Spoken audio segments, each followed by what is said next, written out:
I love the yellow though.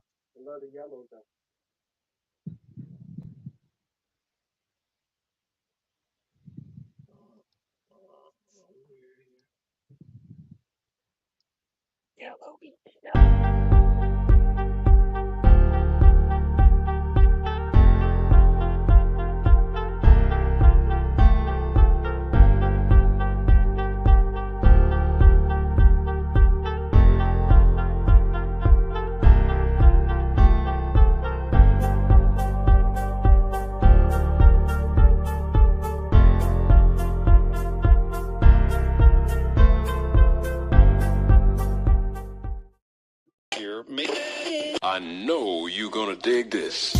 They'll throw to second for one, and now they got the man trapped at third and tagging out. And second and 2, handoff goes to McCaffrey up the middle, finds a little room, lot more room, and he's off to the races. Welcome to the In the Zone Sports Talk Radio Network. You're listening to the Just Us Sports Talk Show with your host, Kate Dix from Harrisburg, Pennsylvania, the small city with the large heart, and co-host Dana the Hater Clark from St. Petersburg, Florida. Also co-hosting Murray E. Baskerville from Gotta Be More Careful, Baltimore, Maryland. These are your hosts, bringing you the ultimate in sports news for the ultimate sports fan. Be sure to download the Try 99 TV app on any smart device and subscribe to In the Zone Sports Talk Television. The cost is $4.95. Thank you in advance for your support. Now sit back and prepare to get into another episode of the Just Us Sports Talk Show. Hear me? I know you're gonna dig this. What's up? What's up, everybody? Hope y'all had a good weekend. Nice and warm where I was at, man. Let me tell you. I know I'm getting old. I'm 59, and I went out in my backyard, thought I was 33. I was edging, cutting with the saw. Later on that day, man, I cramped up. My whole body was like this. My whole body was, and I had been drinking Gatorade, everything that day. Man, it didn't help at all. It didn't help at all. I was out there like I was a young stud out there. My body said, "Hey, Kev, check this out. You gotta slow down, brother. Slow down. You gotta slow down. You gotta slow down because that getting old ain't no joke." So, but anyway, man, that was how my weekend went. Hopefully we get Dana on the line. He got a Dana rant, and then we got Sandman who has something he want to take us. He want to brighten our he want to educate us on some things. So let's go ahead and get started right now on the MLB division wise. I hear some background noise from somebody.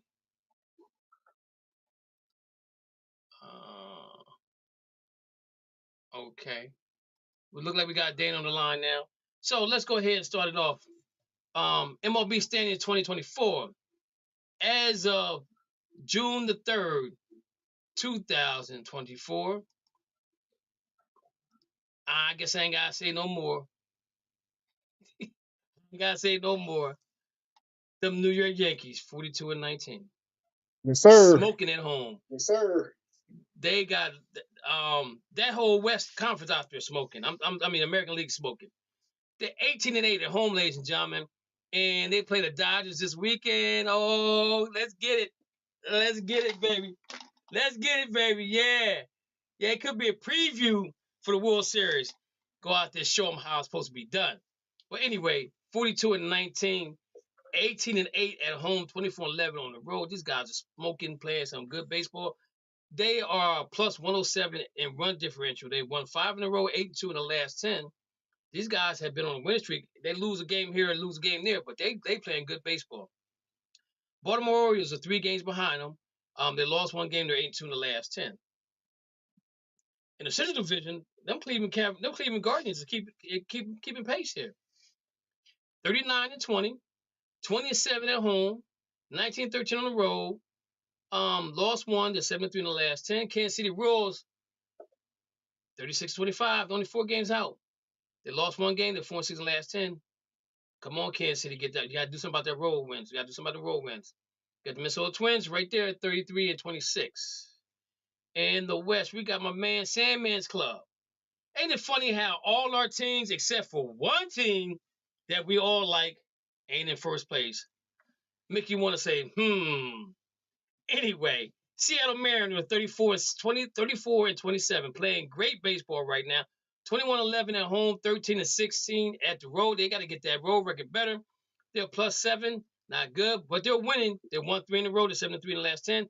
Texas Rangers are 29-30, 4 games out of first place. Home record ain't that good. They're 14-13. Road record ain't that good. They're 15-17. But they won 2 games in a row. They're 5 in the last 10. Now slide on down to the National League, where the Philadelphia Phillies is playing some great baseball right now, man. Great baseball. They are 41-19, 24-9 at home, 17-10 on the road. They lost 1 game. They're 5 in the last 10, and they got a run differential of 99. Smoking. Dana's Atlanta Braves 33-24, 6.5 games out of first place. +40, won 1 game, 4-6 in the last 10. They hanging in there. Maybe they may switch places this year. You know, I guess the Braves said, man, every time we win the division, we never get to the World Series. Let's try do what Philly did and get the wild card. Maybe we can go to the World Series again. Maybe, I don't know. You know, we just talking trash right now. Milwaukee Brewers are 36-23. They look like they have a handle on what's going on in the Central. They're +63, won 5 games in a row. They're 8-2 in the last 10. St. Louis Cardinals are 28-29, 7 games out of first place, 13-12 at home, 15-17 on the road. They're -41, 1 game, 7-3 in the last 10. I believe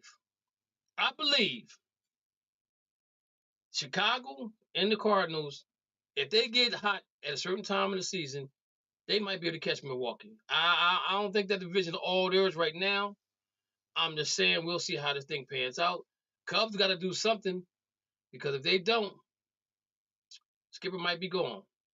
Out west, we got the Dodgers with 38-23, 21-12 at home, 17-11 on the road, won 2 in a row. They found 5 last 10. I am worried about my Dodgers. They're very inconsistent right now.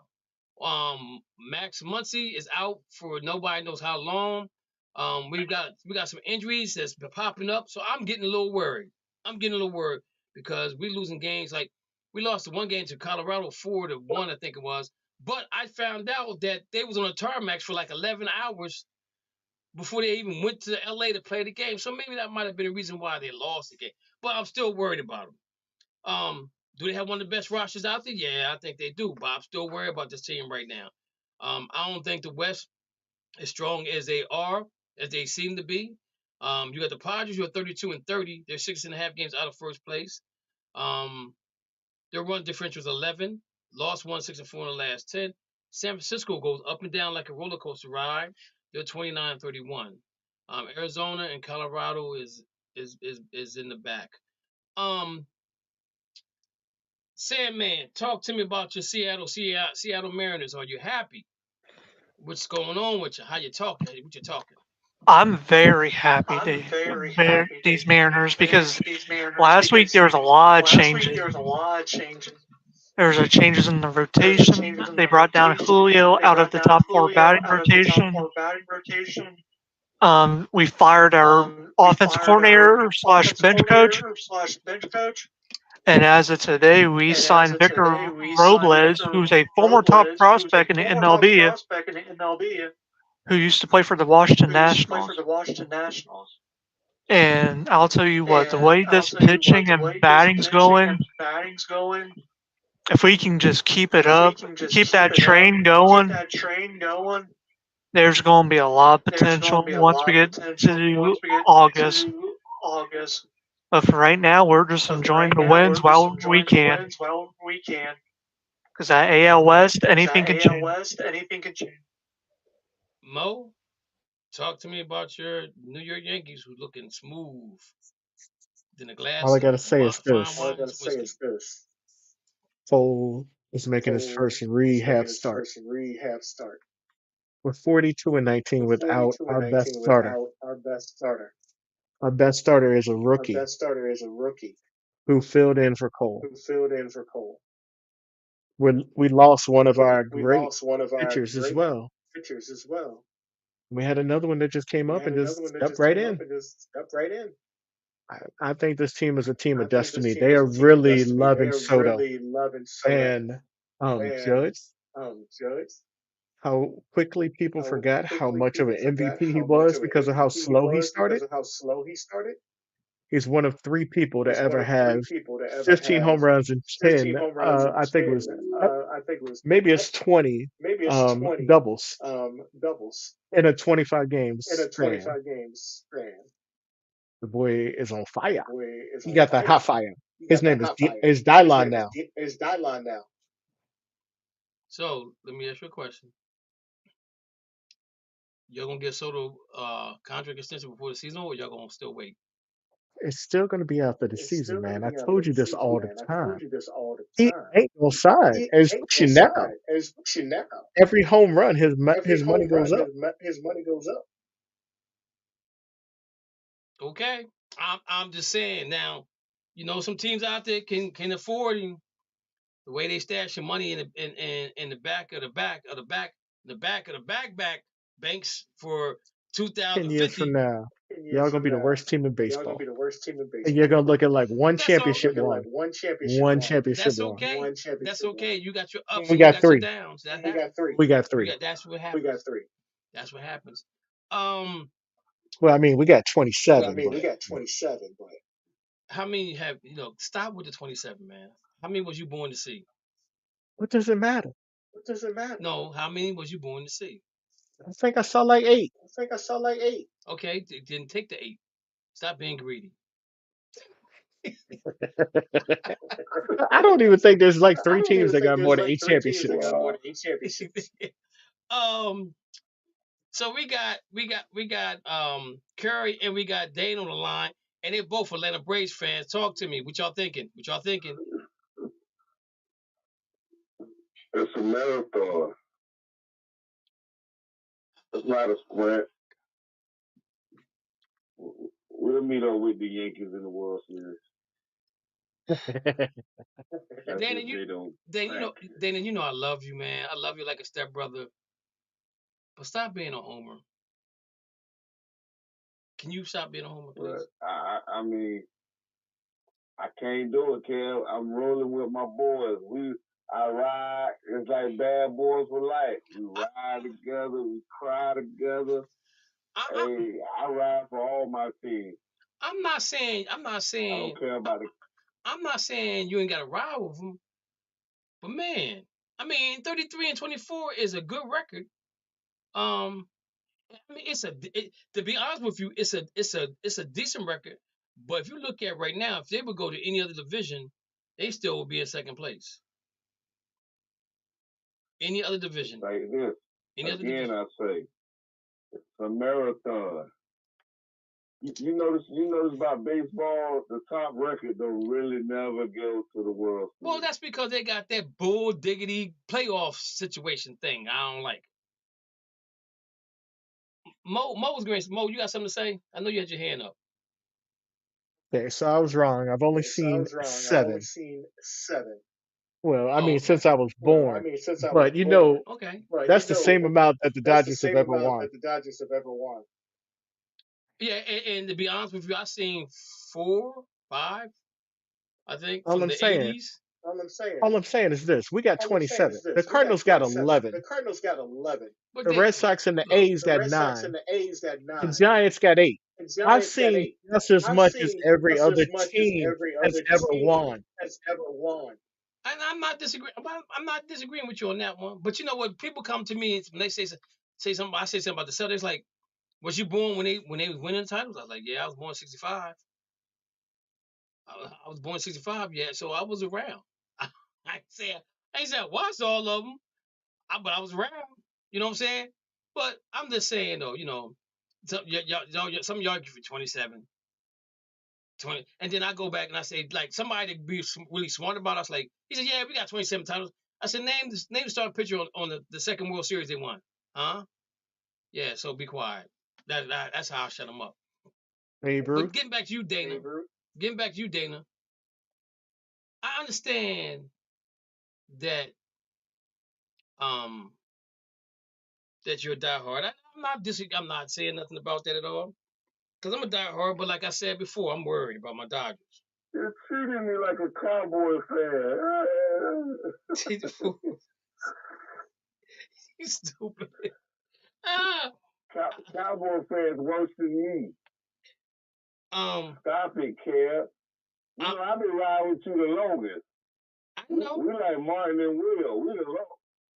I know, but I'm just saying though. I mean, at some point you gotta be. I mean, 33-24 is not a bad record. I'm just saying. It's not a bad record. But I'm not gonna lie. I like Bryce Harper. I like what's the guy for the Yankees? The home run.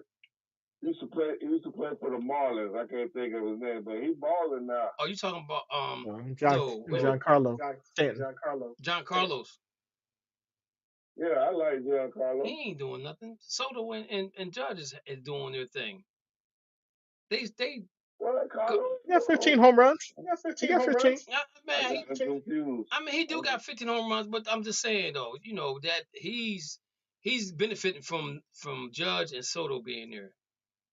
Or you can say Soto's benefiting from Judge and Carlos being there. Or you can say Jeter's benefiting from Carlos and Soto being there. How do you know? It's the same thing with the Dodgers. You got Betts, you got Mookie Betts, you have Sotani, and then you have Freddie. So they all benefit from each other. You know what I'm saying? But you jumping away from what I'm saying, Dana. The Braves, and I know Curry gonna say to me that they played more games than the Phillies.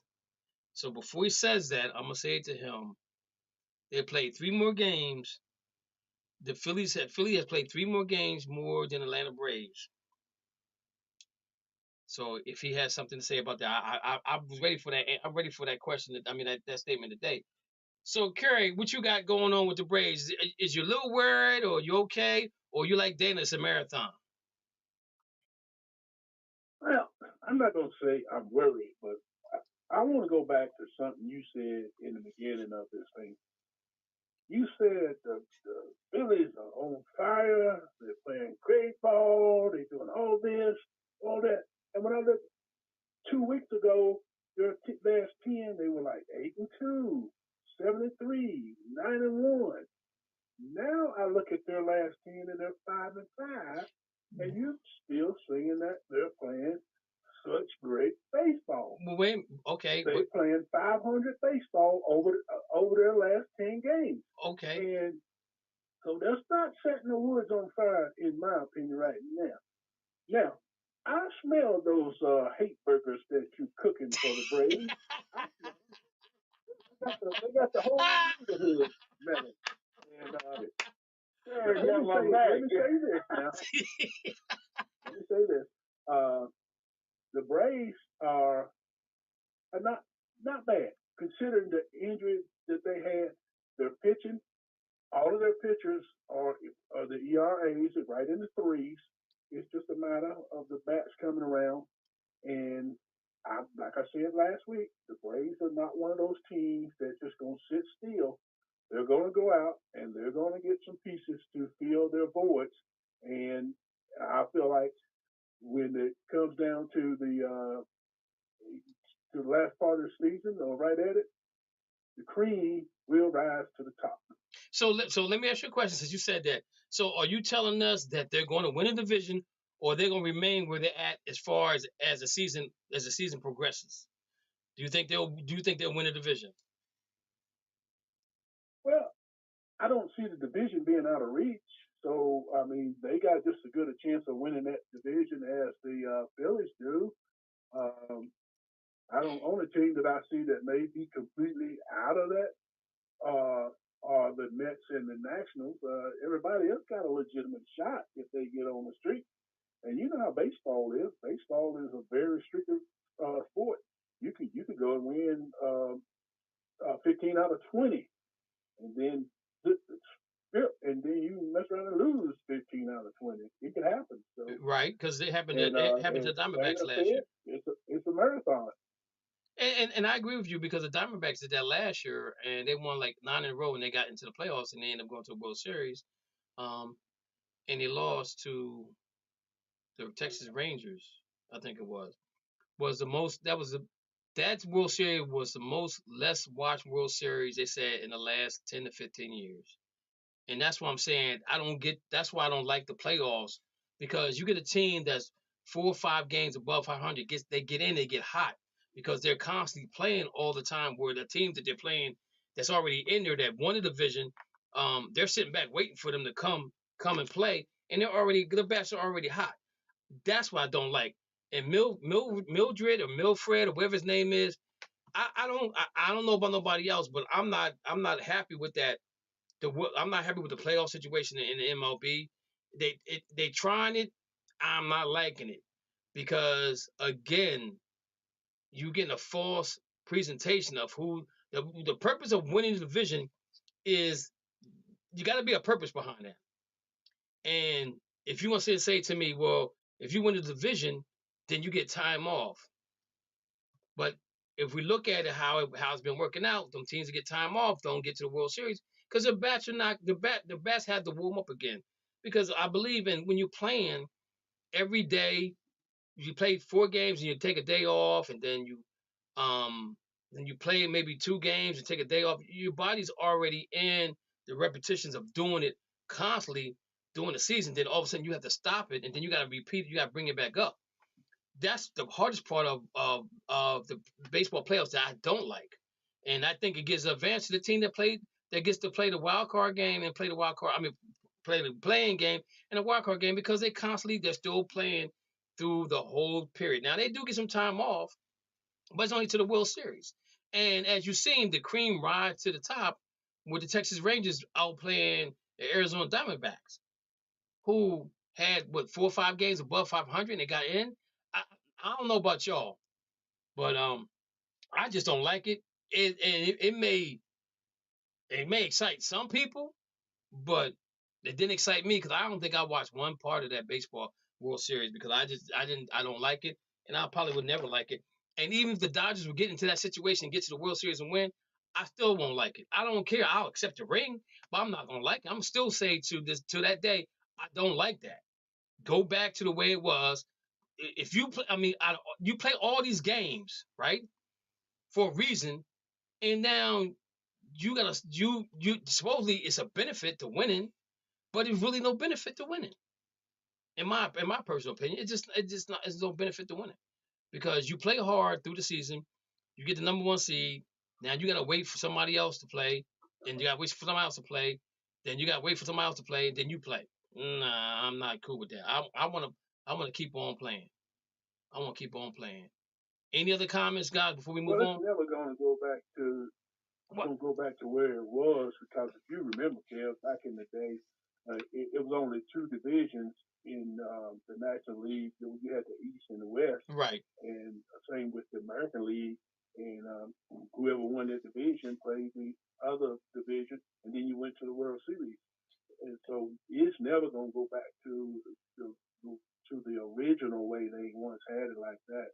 I personally, I like the way the setup is right now. I think it gives the added team, because you may have a team that is better than on paper than what they're playing, and the reason could be injuries have hampered them along the way.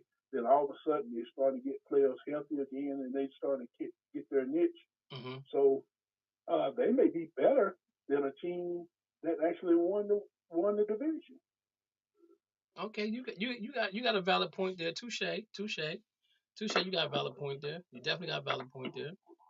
I know they probably won't go back, but Manfred is doing it. I just don't like the way it's being done. That's my thing. I just don't like it. Next up, man, if you guys don't know this, but MLB gambling scandal, Padres. How do you pronounce the name? Tucapita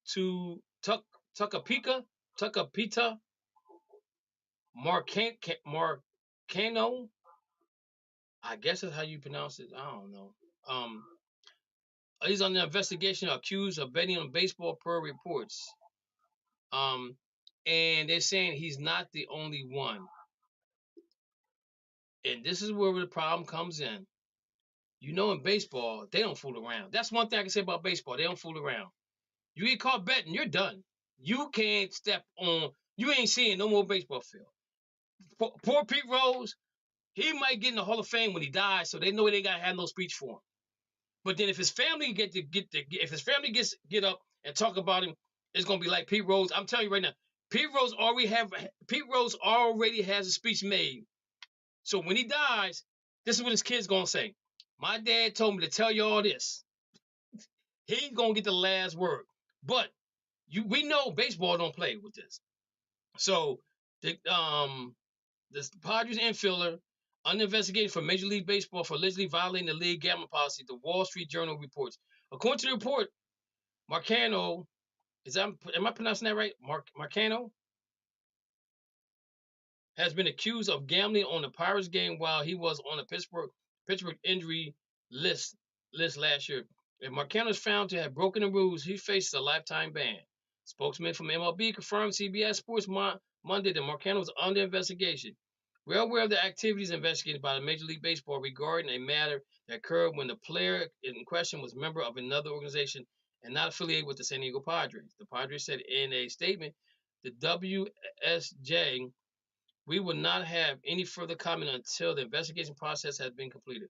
4 minor league players also have been accused of gambling on Major League Baseball, according to the Journal, which did not name them. Marcano, 24, was signed by the Padres as an amateur free agent out of Venezuela in 2016. He was traded to Pittsburgh in 2021 with Jack Swirsky and Adam Frazier. Last November, went back to the Padres on a waiver. He hasn't played a game in 2024 due to a torn ACL. MCL rules stipulated that the players are permitted to legally gamble on non-diamond sports, but they cannot gamble on baseball or softball at any level.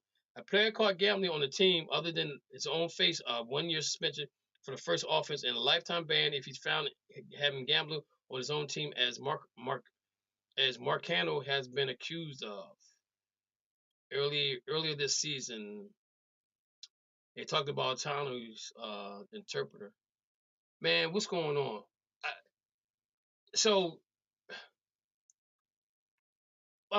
Can somebody give me what's the average salary of a Major League Baseball player? It's got to be what, 4 or 5 million maybe average? Is it more than that?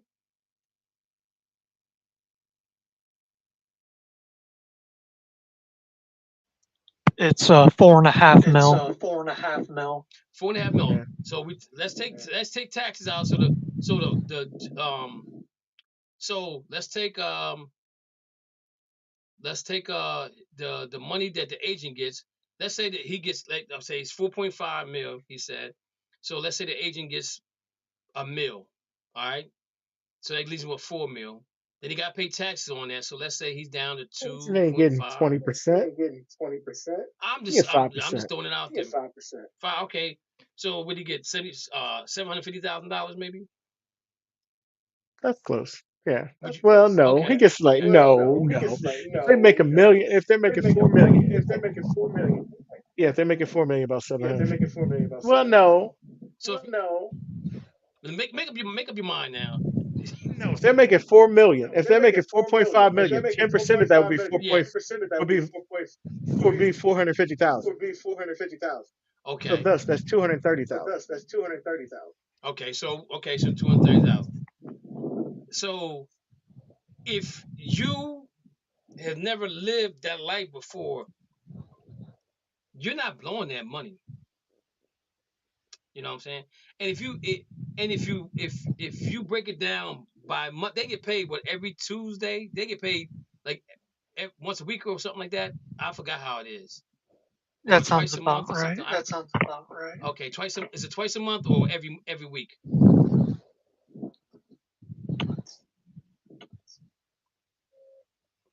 Okay, but anyway. Hey, Bobby Bonilla gets paid once per year. Now, as of last week, if you consider like every MLB player, mm-hmm. The average salary is $50,906 if you Okay, combine everyone. so you take that 24 money right there. installments throughout the year, bi-monthly, so they Okay, get paid every 2 weeks. every 2 weeks. So I'm just trying to figure this thing out, man. Oh, while the season is in play, What would you say, Mo? they get paid. They get paid bi-monthly while the season is in play.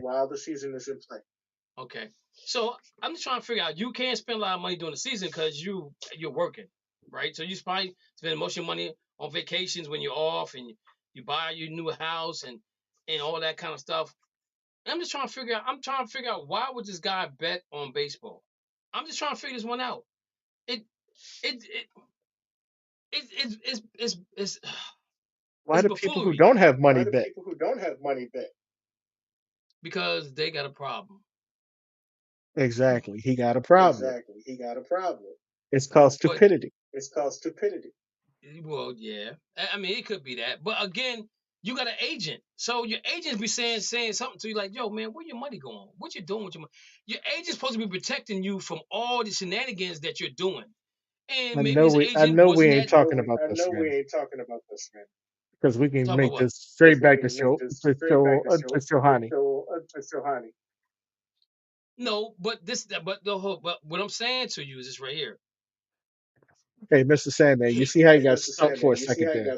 no, You had to think about because it for a second. this Show this her. man has less money than Showtime had, but he has so much money. He said he don't even he don't even touch his paycheck. He lives Now off his his contract endorsements. is a 1 Go year, ahead. 746,000 deal. 1 year. Okay, He tried to double that in one take. but it don't make sense, man. It really don't make sense. Now you're going to be banned. The only place you can play baseball is a cactus league down in the DR, Puerto Rico, Venezuela, where you're not going to get paid a lot of money. I'm just trying to understand this part of it because it doesn't make sense to me. You know what I'm saying? If somebody can make it make sense, please do, because that's the purpose of having your agent there. They say, yo, I don't want you spending this type of money on this. You can't do this. You can't do that. You can't do this. You can't do that. And So I'm looking at I'm gonna his give you an career example. earning. Yes.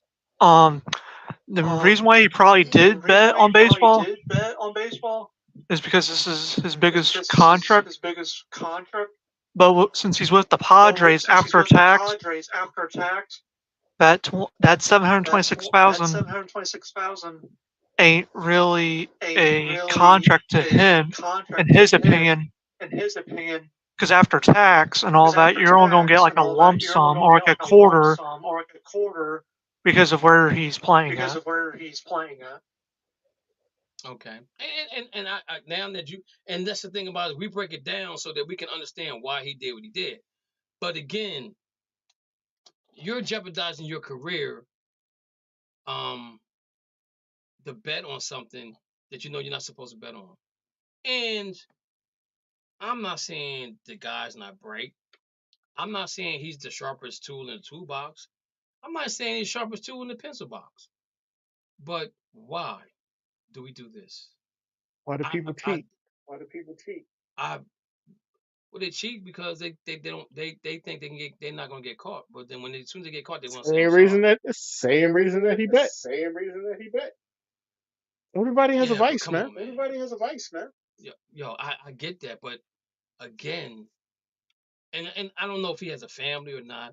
You know what I'm saying? I'm more likely if it's just him, I guess he said, okay, cool, whatever. I don't care, man. My career's over anyway. I'll go back and do something. But again, the whole point about it is Major League Baseball. This is the only thing they stand out above everybody else is if you bet on the game and you find out that you bet, you're done. You can't play no more. That's the only thing they do better than the NBA and the NFL. That's the only thing they do better. Everything else, they're poor at it. They're poor at it. Just poor at it, man. I'm just saying, I don't know. It doesn't make sense to me, guys. And I think at the end of the day, you know, maybe because I'm older now. And no, I'm not even gonna say because I'm older now, because I was never a betting person. I never. I remember I went to the casino when I turned 21. I took $50. When I got to $49.50, I said, I'm done. They said, well, why are you gonna keep 50 cents? I said, I'm keeping 50 cents because it's gonna let me know that I didn't win anything, and if I keep doing this, I'm not gonna have anything. So that was it. I don't play the lottery. I don't play the mega thing. I might play that every now and then, you know what I'm saying? But most of my money goes on the network, my cars, and my family. It's just simple as that, you know. So I just think I feel sorry for him in a way, you know, but hopefully he doesn't. It comes back that he didn't bet on his team. Well, if he betted on his team when he's in Pittsburgh, he's probably done. Yeah, and, you know, so it's just a sad situation, and hopefully somebody learns from this mistake. And the other four guys in the minor leagues, hope they learn from this mistake as well. I hope they didn't bet on their team, because if they did bet on the team that they played for, regardless if you're in the IL or not, it doesn't matter, man. It does not matter. And see, this is what happens when you allow sports to when you allow to bet on sports. You know what I'm saying? And this probably won't be the last time we hear about somebody getting caught. Football, basketball, baseball, soccer, hockey, the whole 9 yards. It's gonna come, especially with football. It's gonna happen, man. It's gonna happen. There's probably some near misses already that we don't even know anything about, but it's probably gonna happen in football too. That's why I wish football and basketball would have stayed away from this right here. It's at the point now where I know with FanDuel you won't be able. I think it's college though, that you can't bet on the player, but you can bet on the team, because they said that it puts too much pressure on the player to play at a level that maybe he's not supposed to be playing at, or it may be just maybe too much pressure for him. So, with that being said, I'm gonna move this over to Sandman, because he got something he want to talk about.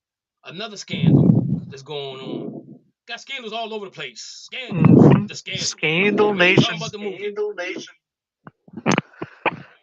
So we talked about this a few months ago, but not a quick enough situation. So back in January, Jaden Rashada lawsuit started, and the NCAA was going to investigate it. Well, the NCAA was forced to sit on that on the sidelines as of 1 week ago, after they failed to do the investigation correctly. So now we're going to have the feds to look into that investigation. But not only that, while the feds started their investigation with that a week ago, they found not just one college, they found about 4 colleges. No other players have been mentioned. Florida State, Florida, Miami, and Georgia. Oh. Georgia's the eyeballer, but we won't know more until the feds do deeper into the investigation. Is this just football, basketball, baseball? Is this all over? This is just a football thing for now.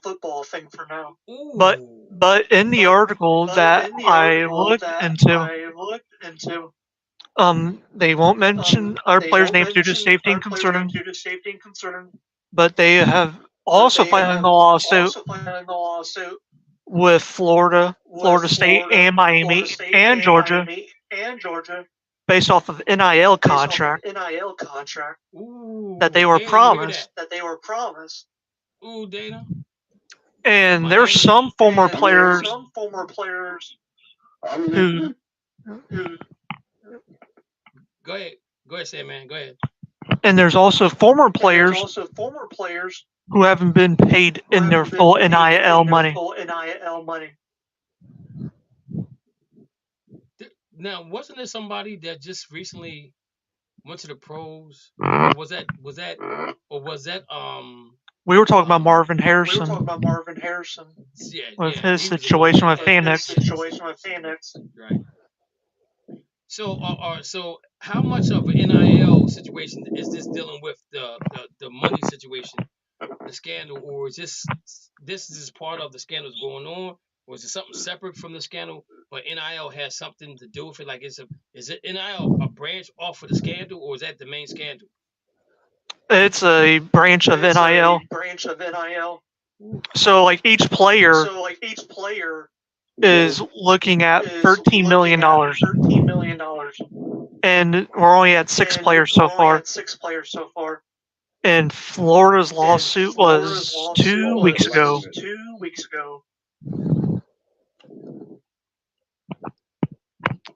And Florida State, I believe, was started in January, but they brought back up again a week ago.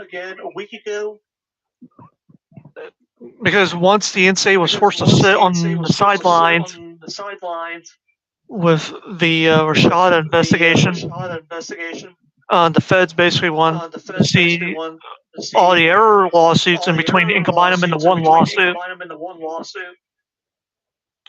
to review. So let me ask you a question.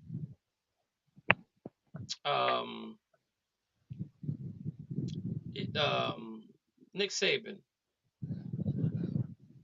he talked about this before he left, about how Georgia and all of them they could spend all this money on these players to get them players to come there.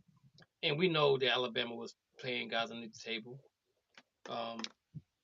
in cash money, you know what I'm saying? But then when the NIL deal came out, they couldn't afford to pay everybody, so they ended up going other places. So do you think that Nick Saban might have opened up this can of worms, Mo?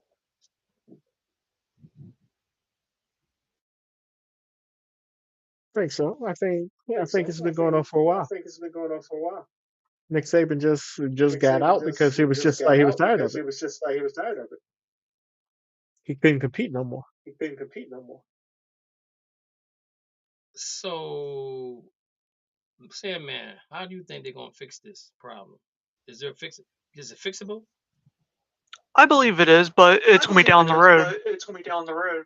I feel like a lot more colleges are going to be getting lawsuits soon.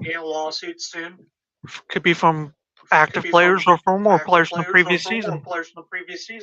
Or down the road, you might have a former player that will file a lawsuit saying, hey, I was supposed to be paid by this coach for $4 million, and I was only paid $2 million.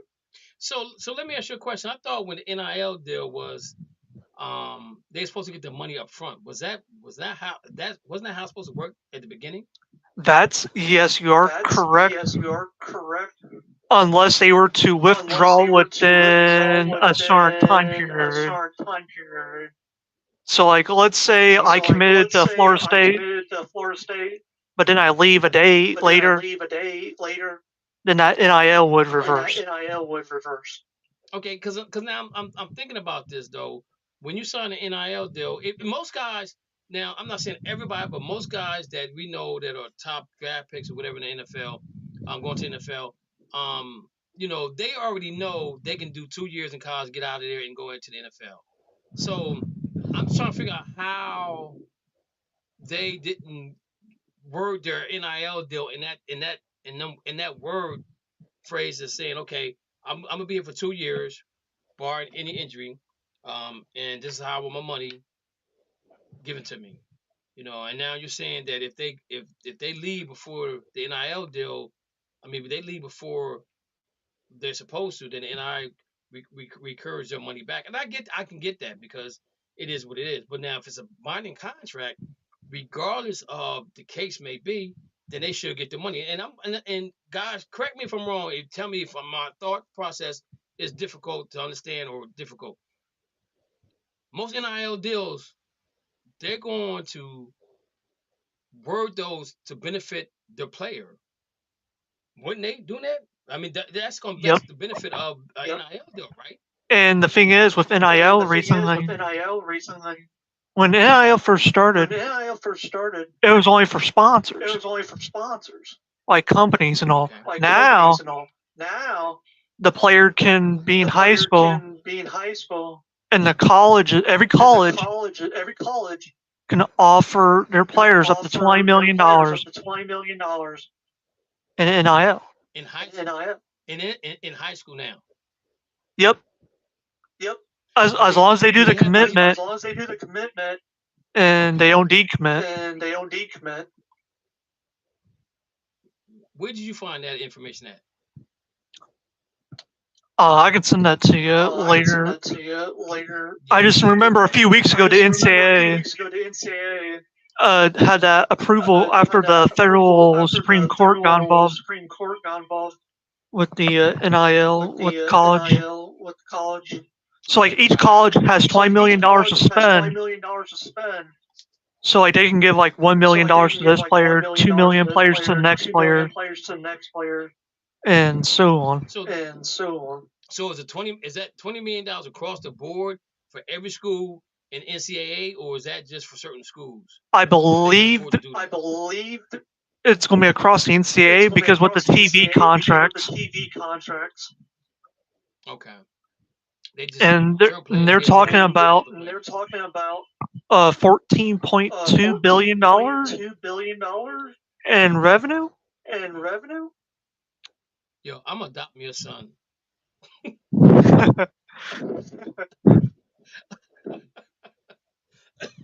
gonna adopt me a son, man, and I'm gonna train him up right to play something.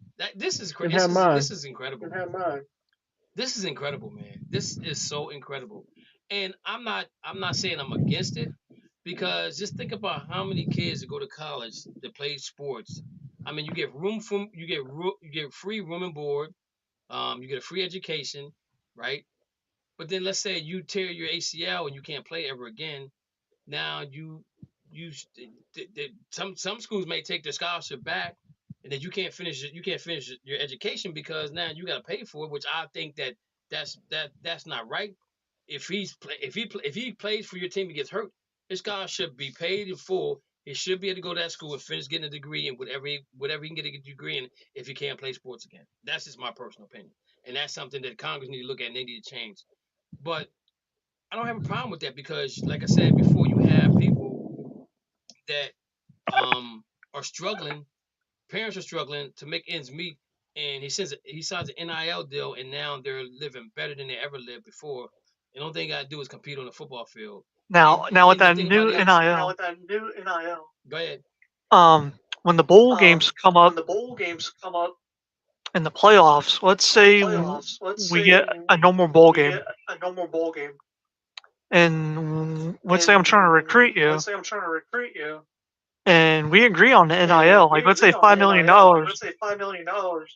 But I'll give you an extra $500,000 if you play in the bowl game.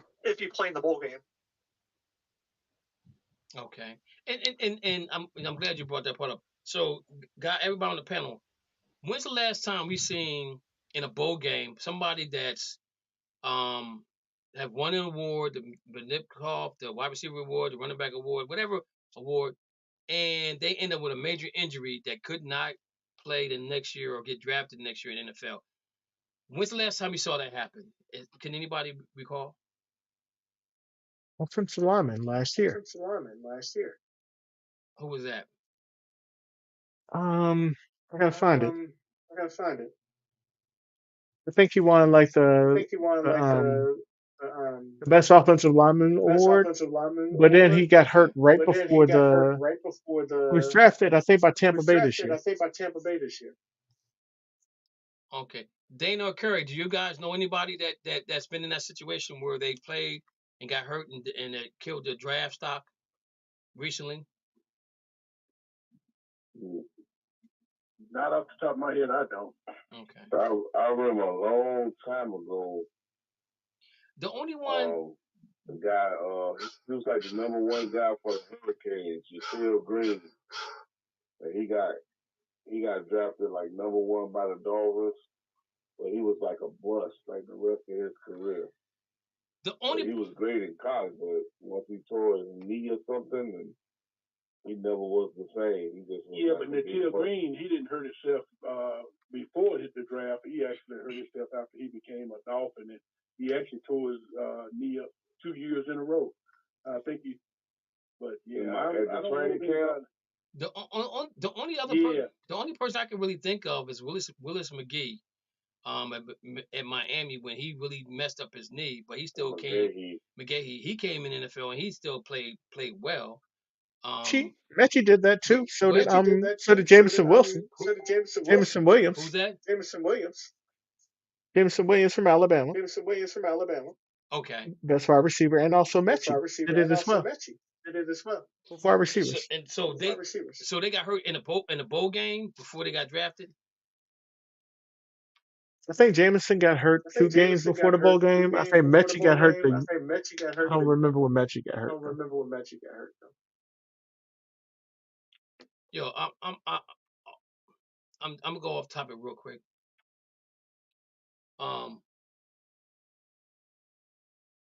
Jennifer Lopez is fine. Some of that's AI, bro. Some of that's AI.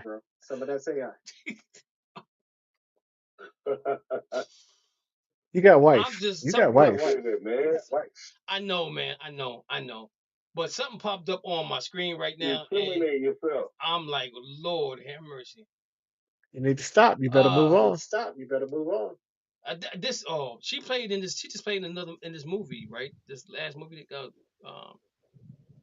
She got this green dress on. Like the robots and stuff. Oh Lord. AI, bro. Getting back. Okay, let me get. I sent you that article. I see it. Dana has a rant. Let's hear what Dana got to say, because I'm gonna let you talk. I really don't have a rant.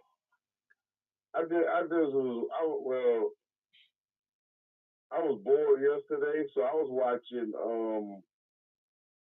the UFL, and I was listening to their draft process. Like, the worst team doesn't get like the first round draft pick. It's like what I heard, like they played the worst 2 teams played, like, and they get the first round draft pick in every round.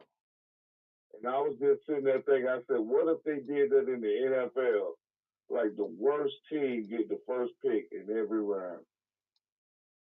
That was one of my rants. And I was thinking, I don't think the NFL is gonna steal that. The NFL? But like all the technology that the UFL is showing, the NFL is gonna steal some of that stuff.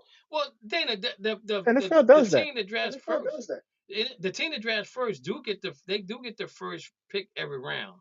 Now they may trade them. Like who the lowest team gets the first pick. It gets the first pick in the NFL. It's just the NBA that doesn't get it. Every round, do they? Yeah. They get that first round pick. No, but they get the first round pick. They get the first round pick in the second round. They get the first round pick in the third round. They get the first round pick in the fourth round, and so on and so on. Now they may end up trading one of those picks. Really? Yes. I didn't know that. Because most teams, because the reason why, if you look at it, most teams probably don't have those picks anyway, because they might have traded that pick somewhere down the line, so they don't have that pick. But the majority of the teams that are the team that drafts first, more likely, like if you go back and look at the draft for Carolina, I don't know how many number 1 picks they had down the line. I don't even know how many picks they had actually, but they probably had. Didn't they trade for those picks? Well, no, because they was number 1 team because they tanked the season, so they had the number 1 pick, right? Am I not correct? Wasn't it Carolina? Not Carolina. No, remember No. The Bears got it because they got it because of the Right. The start of every round, they got the first pick. Yes, unless they traded away. But remember, the Bears actually traded the number 2 pick, the second round pick last year, Joey Porter. Yeah. Yeah. So they're doing that now. Okay. Well, because the guy the guy that played for you in Miami. And I was like, wow, that would be interesting. Yeah. But my second rant Go ahead. is for the WNBA. For Miss Caitlin Clark. Miss Caitlin Clark has brought the ratings to this league. has bought like the charter planes, and I'm just thinking like, wow, she's doing all that, but all I want to say is everybody's like, oh, they picking on Caitlin Clark. You gonna get picked on when they putting you on that pedestal. They're gonna beat you up when Ice Cube wanted to offer you $5 million, and those girls was already playing. He want to give you $5 million. So you brought all that on yourself, Miss Clark. And I don't understand everybody like, oh, they picking on her. I like Caitlin Clark, but I just think in her first year, let's give the girl a break. But they killing her. I've never seen nothing like that. Like her teammates sitting there watching get beat up. I'm like, who does that? Who does that? I was watching, I was like, wow. And I'm like, she's defending herself, and you never see none of her teammates come to her defense. I'm like, dang, is everybody mad at her? The league, teammates, everybody.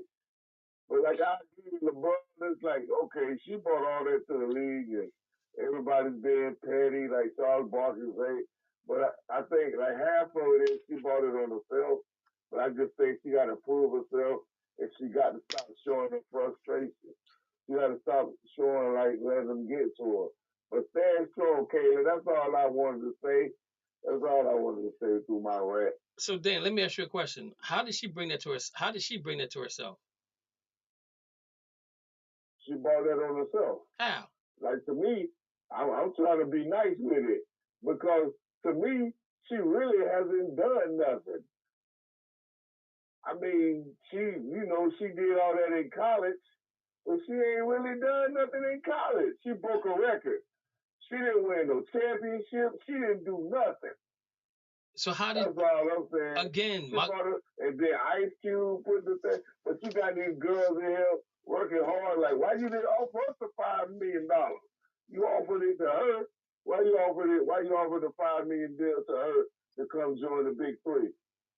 Dana, again, what did she? I'm just saying, you got other girls in that league, and they looking at her like, what she done to be professional?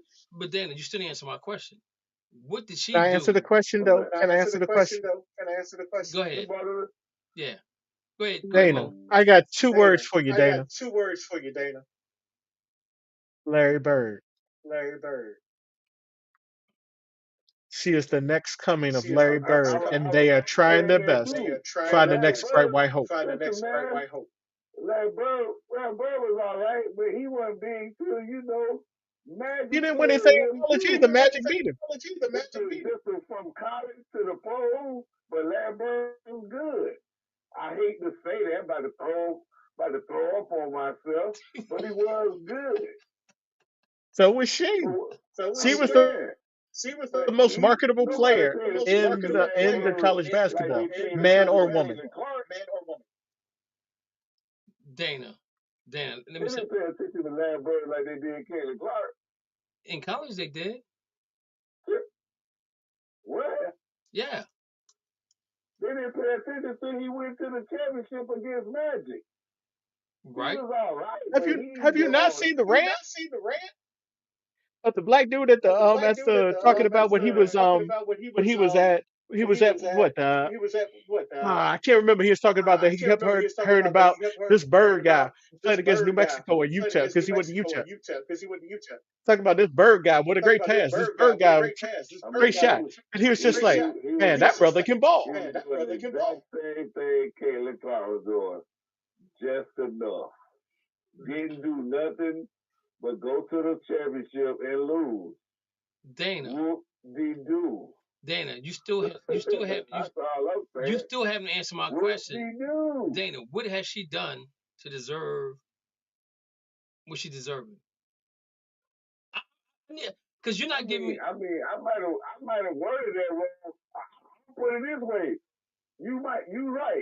She hasn't done nothing to get this all this publicity. She hasn't won nothing. Dana, can I say this to you? Somebody has to be the first. I don't want to say it. Go ahead and say it. Go ahead and say it. Don't make me say it. Say it, Dana. Say it. Don't make me say it. Say it. Don't make me say it. I need you to say it, Dana. Go ahead. Say it. Okay. I ain't scared to say it. Well, just say it. The only reason they looking at her because she's white. Okay. Really? So. Okay. Just That's said the fine. Great White Hope. That's fine. That's fine and dandy, but they did the same. But Dana, what you need to understand, see, this is the part, and see, I'm going. Listen to me. But listen to me, Dana. I'm for Caitlin Clark, and I'm against her. Okay, and I'm gonna tell you why. Caitlin Clark is a ticket for the WNBA to rise up. Okay, now she's got the sneaker deal. She didn't ask for that. Dr. Dre, Ice Cube went to her $5 million. She ain't asked for that. They offered this to her, so she took it, right? So when she took that, then what comes next? She didn't take the $5 million. No, she didn't take that. I'm not saying she took the. I'm not talking about the money with Dre, with Ice Cube. She didn't take that, but she took the sneaker deal, and so she gets a sneaker deal, and then another player gets a sneaker deal, then another player gets a sneaker deal, and another player gets a sneaker deal. It has to be somebody, okay? It has to be somebody. She got just privileged just for what she was. She didn't win nothing. But then let me finish. Angel Reese won a championship, so she can get that. But then let me explain something to you. Angel Reese has been in the news for negative things at the beginning of the season because she thought she was better than the coach, right? She thought she was better than the coach, and she was ineligible. Okay, so she's not. So then she wasn't marketable at that time, right? How you gonna market somebody that's? How can you market somebody that's failing in college, right? And plays basketball. This is why she wasn't playing the early part of the season. Quiet as it's kept, right? So that doesn't make her that marketable. Caitlin Clark, she shoot the ball. She can shoot the lights out the basketball, right? This is what made her who she is. Good, bad, or different, it is what it is. But the thing about it is that the WNBA, the women in WNBA need to soak this up and take it for what it's worth. And I'm gonna give you an example, Dana. I'm gonna give you an example.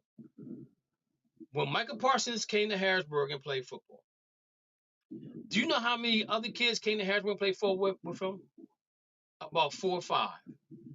You know why? Because they knew the recruits was coming out to watch him, and they wanted the recruits to see them as well.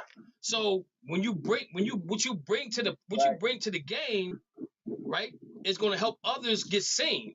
So what Caitlin Clark basically doing now, she's helping everybody else get seen. They may not like how it's being done, but at the end of the day, if the other girls getting paid behind Caitlin Clark doing what she's doing, they can't get mad at her. Only they can do is respect her. They can get mad at her basketball game. They can treat her however they want to treat the basketball court. Even though that foul that old girl gave her was uncalled for, if that was an NBA, that player is getting kicked out of the game, getting a fine, and probably gonna get suspended for another game. Or if depending on who it is, they may say, well, that's just part of the game in the NBA, right? Depending on who it is. But I mean, what the problem with the WNBA is the NBA is not doing this the right way. Again, I'm gonna say this: if they go back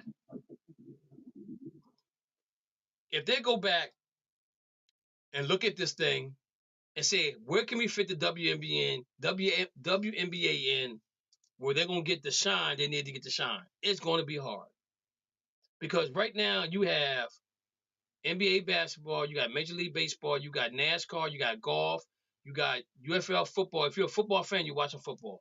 You got hockey. You got all these other sports going on with the WNBA, right? So it's going to be hard unless you're a diehard female basketball player. You're going to miss some games. You're going to miss a lot of games, right? You're going to miss a lot of games. Which we can't get you in for some reason or another. It won't pop you in. But again, the thing about it is, Dana, she don't have to do anything right now, but she's going to get better. Her Angela Reese is going to get better as time goes on. You just got to give them time. But if they're going to bring money to the sport, you can't get mad at them. You look at Larry Bird and look at what Larry Bird and Magic Johnson did for the NBA. The NBA was getting ready to fold. Oh, yeah. They was about to fold. The NBA, They was watching games. They would play games. They would pre-record the games. You already know who won, but they pre-record the game so you can see them later on that night. But you already know who won the game. That's how bad the NBA was. But you bring Larry Bird in here from Fritz Lick, Indiana. You bring Magic Johnson in from Michigan, from Lansing, Michigan, which is not probably probably as big as Fritz Lick, right? But they had a rivalry against each other in college, and you bring them to the NBA, and now look what it did to the NBA.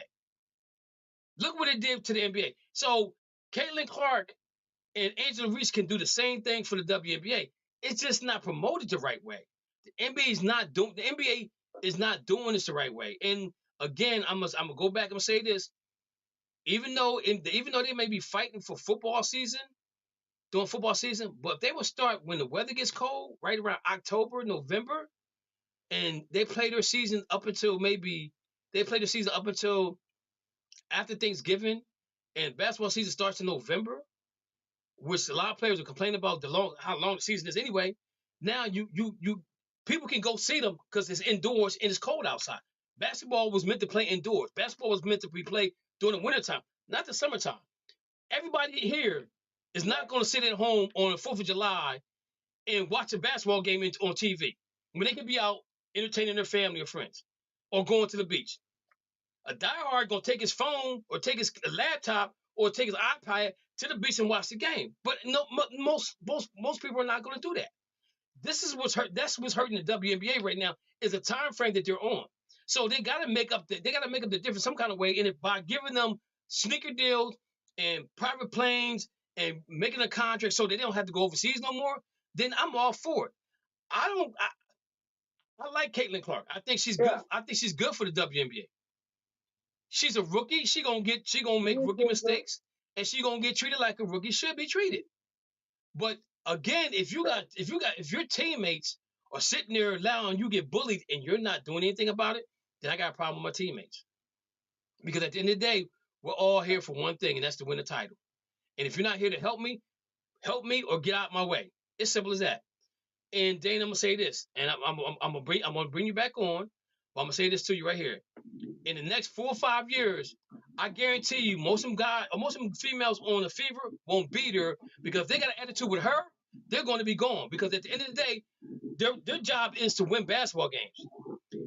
Do you think every basketball player gets along? Kobe and Shaq didn't get along, and guess what happened? Shaq had to be moved. Larry Bird, Kevin McHale, Robert Parrish, Dennis Johnson, Danny Ainge, they didn't get along. Because Robert Parrish want to smoke weed all the time. Nobody want to hang out with Robert Parrish because he want to smoke weed, right? Larry Bird was a loner. Danny Ainge, he came along. He was a young guy, so Kevin and Danny got tight. You look at Boston when they had Kevin Garnett, Paul Pierce, Ray Allen, Perkins, and Rondo. Rondo couldn't get along with Ray Allen. Rondo invited everybody to his wedding but Ray Allen. But him and Perkins still boys. So again, you don't have to get along to play the game. That's the problem. And that's the problem with we're seeing in the WNBA is that everybody's hating on this young lady when if you're playing against her, you want to beat her. So you're gonna do what you gotta do to win. But if she's your teammate and you hating on her with your teammate, then they're going to be gone. Trust and believe me, they will be gone. Because like the girl said, the only thing she can do is shoot. She said the only thing she can do is shoot 3-pointers. Well, last time I checked, wasn't 3 more than 2? That's all I'm saying. 3's more than 2. You shooting 2, she's shooting 3s. At the end of the day, you're never gonna catch her. You know? Only thing I don't like is that they're saying, well, they're saying, well, she left college and she had to go straight into the WNBA. She had to gain weight. She had to do. Why didn't it apply to everybody else that came out before her? Why is that an issue now? That's where I have a problem at. Don't make it a problem. Don't make it a problem now. They should have made that problem before she came there because everybody else went through the same thing she went through. So why should they make it any different for her? That's all I'm saying. You get my point, Dana? Hey, let me touch on that if I can. Go ahead, Curry. Hey, I heard you say that the NBA, I mean the WNBA. I can't blame the WNBA because there's nothing they can really do. But the thing is, when she was in college, she was a hot ticket. She was the people were watching the WNBA that never watched it before, and now that she's in the big league, people are watching that that's never watched it before. But the thing that's going to have to happen is they got to start winning. Because if they don't start winning, all that's going to go away. Because you look at Tiger Woods. When Tiger Woods first came on the scene as an amateur, he was winning. And Tiger Woods, people started watching golf that never watched golf before. You know, they're watching, man, here, Tiger, man, and they follow Tiger everywhere he goes. But Tiger was winning. And now look at Lionel Messi in the ML soccer. This guy, everywhere he goes, man, he's selling out arenas. I don't care where he goes, the arena's selling out, and the ticket prices are astronomical because he's Lionel Messi. But he's a winner. And until now, when that winning stops, like when Tiger stopped winning, you don't see as many people following golf like they used to, and the same thing with NASCAR when you had the Earnhardts and those guys like that winning. Once those guys went off, they didn't have anybody to carry that torch. And I just don't think Caitlin Clark is ready to carry that torch, if you will. No, I agree with you. She's not. Yeah. She's nowhere close to being ready right now. Nowhere close to being ready. You know, and I totally get what you're saying, because you know some people want to ride with the winners all the time and never want to be in second place. You know, and I just think that you gotta give the Fevers a couple years for her to get her feet wet and for them to draft some good players, and they'll be fine. To me, it goes like this. Depending on who wins the NBA title, Dallas or Boston, whoever wins the title should be favored to win next year. Okay. And so now you're gonna have free agents want to jump on ship to go to those teams because they know the teams have a better chance to go to the NBA finals than the other teams. So you're gonna have veterans sign a veteran minimum to go there just to ball with Dallas or Cleveland. You know, and again, if you look at the WNBA, that's how that kind of works as well. You look at the Aces, how the Aces have gotten players to come there and play with the Aces. New York Liberty, who's been in the same. New York Liberty have been where Indiana Fever has been before, and now look at Liberty. It's Curry. It's just gonna take time. You know what I'm saying? And we as fans, some fans need to have more patience than others, because some people want instant gratification as soon as they step on the diamond, the football field, the basketball court, the tennis court, the bowling alley, the boxing ring, the track. They want fans want instant gratification, and it don't come like that. It comes with a sacrifice. You have to have a sacrifice. The only person in my only person, in my opinion, in recent history that got to the finals before they should have got to, I think, was LeBron James. When he beat the Detroit Pistons, they got to the finals against the Spurs. He got there real fast. He got there extremely fast. You know what I'm saying? But again, there's a struggle that I think you have to go through to understand how important what the role that it plays to be the champion in any sport you play. Like I said about the Boston Celtics, I said they have to. Jason Tatum and Jaylen Brown have to taste defeat at the worst way possible in order for them to understand the power, the joy they'll have if they win an NBA title. And last year, being down 3-0 and taking that series to Game 7 against the Miami Heat and losing, to me that was it right there, because they was right there. They were right there, and they lost. And I think that's the fire that's burning in them right now. That's gonna give them that they don't want. They felt being in the finals, losing up 2-1, and they don't get back to the finals last year, and now they're at the finals again this year. So again, I think when you go through turmoil, it makes you a better player, It makes you appreciate it much more because winning is contagious. And once you win, you want to keep on winning and keep on winning and keep on winning. Only thing I do is ask Kobe Bryant and LeBron, ask Kobe Bryant and Shaq, ask Bill Russell and his boys, how did it feel like winning eight championships in a row? They never wanted to lose. You know what I'm saying? When they lost, they came back and won the year after. So winning is contagious. It's just that the Fever got to get those right players there to help her around. Because I'm gonna tell you right now, if there's players on her team, Curry, that don't like her, they ain't gonna be there next year. They not, because she should be making everybody around her better. And if they're not. And I'm not saying they need to cater to her, but they need to figure out how to play with her. Maybe they'll trade Tatum? Say that again. Do you think maybe Trey will be traded, or just want to go somewhere else? Maybe she won't stay with them here. No, she's not going. They're not going to trade her because she's a money train for them. They're not going to trade her. Okay. They're not going to trade her. They're going to figure out how to get players around her. And you even got the young girl from at USC that's next up and coming. That can shoot the lights out the basketball as well. So the NBA, the WNBA is in good hands. It's just that the NBA has to figure out how to market this thing better than what they're doing.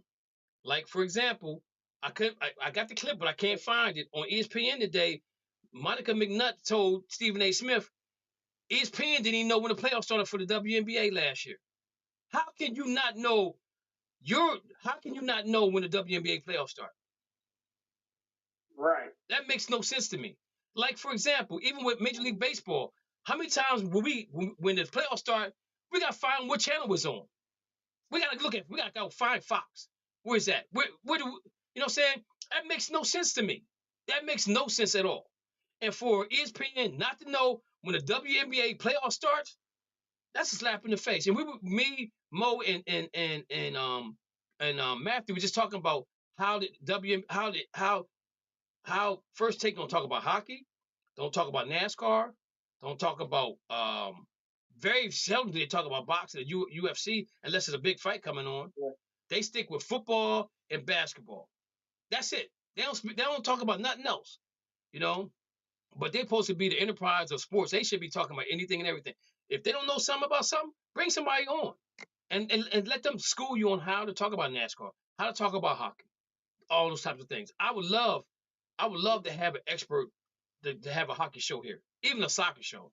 I would do anything to bring my man back that was doing soccer, because this show was really intense. It really good. It taught me some things about soccer that I didn't know, you know. But I'm here to talk about what I know. Yeah. I know how to have a conversation about soccer and ask the right questions, even with hockey and all that stuff. But I'm not professional at it. You know, I can't give my opinion about it, but I can sit and have a conversation. You know what I'm saying? But she got them on today. She's like, y'all didn't even know when the WNBA playoffs started. You know what I'm saying? But you call yourself professional. So I'm just saying though, Dana, if you're somewhere quiet now, I can bring you back on the line. Yeah, I'm quiet. Okay, so now. Hey, y'all. To me, it ain't even about Caitlin Clark. Ken wanted to beat me up for the longest because he know I ain't even like the WNBA and how I go on come out. He talking about the women fundamental. But that's a whole nother story. He should have wanted to beat me up behind No, that. no, I didn't want to beat you up, Dana. He always tell me, he just wanted to beat me up because he's like, women are more fundamental. They are fundamentally more sound, man. Funny, they are. But you always tell me that. You always tell me that. And I wanted to say, because, you know, I've been with you the longest, and you know more about the WNBA more than Stephen A. Smith. Because you always like supported them. And you used to try to get me to support, but I couldn't get into it. I ain't gonna lie. I didn't get into it till I saw Caitlin Clark, just to be funny. Wait till Miami get a best. Wait till Tampa, somebody close, you get a female basketball team. You'll be in. If Tampa get a WNBA team, I'm gonna go check it out. Exactly. You'll see for yourself. I'm gonna go check it out. I won't lie. You know, maybe my rant was to the left, but she did have me watching the women's college basketball thing because I wanted to see. That's all. That was my rant. Was like, crazy, but I'm just saying. Yeah, I just always remember what you told me, man. I told I you. learned a lesson today. I told you they was coming. I told you they was coming. Nobody believed me. All right, next up, guys. Justin Jefferson gets that bag of money. He gets 140 million and 100 million. Don't I think have a quarterback. he gets 100 million guaranteed, right? Who's the quarterback? Who's his quarterback? Enjoy that money. Who's his quarterback? He's gonna be frustrated like a mother. Sam Darnold. Anybody know who's Minnesota quarterback? Go ahead, go ahead, blurt it out. Sam Darnold. Anybody? What is it? JJ McCarthy? Sam Darnold is starting right now. Man, please. Sam Darnold is Sam Darnold's a starter, right? Yep. Sam Darnold? Yeah. Come on, man. So let me ask you guys a question. I'm not mad about my man getting his money. I want him to get paid. But next up, I'm not. Next up is CD Lamb. Do you think he gets more or close to with Justin Jefferson? Jerry Jones gonna pay him. Jerry Jones gonna pay him. You think so, Dana? Jerry Jones gonna pay him and Michael, and Dak is out of there. They gonna find him a new quarterback. Sorry, Cowboy fans. What's the other wide receivers out there? Oh, the one from Jamar Chase, right? He's up? Is Jamar Chase up, or did he sign a contract? Jamar Chase signed contract extension, right? No, CD Lamb and Jamar. Okay. So I'm not. Hey, I want you to get your bag. Get all the money you can, and I'm gonna put it to you like this. And I'm gonna be honest with you. My show is called Just Us for a reason. And I got the logo for a reason.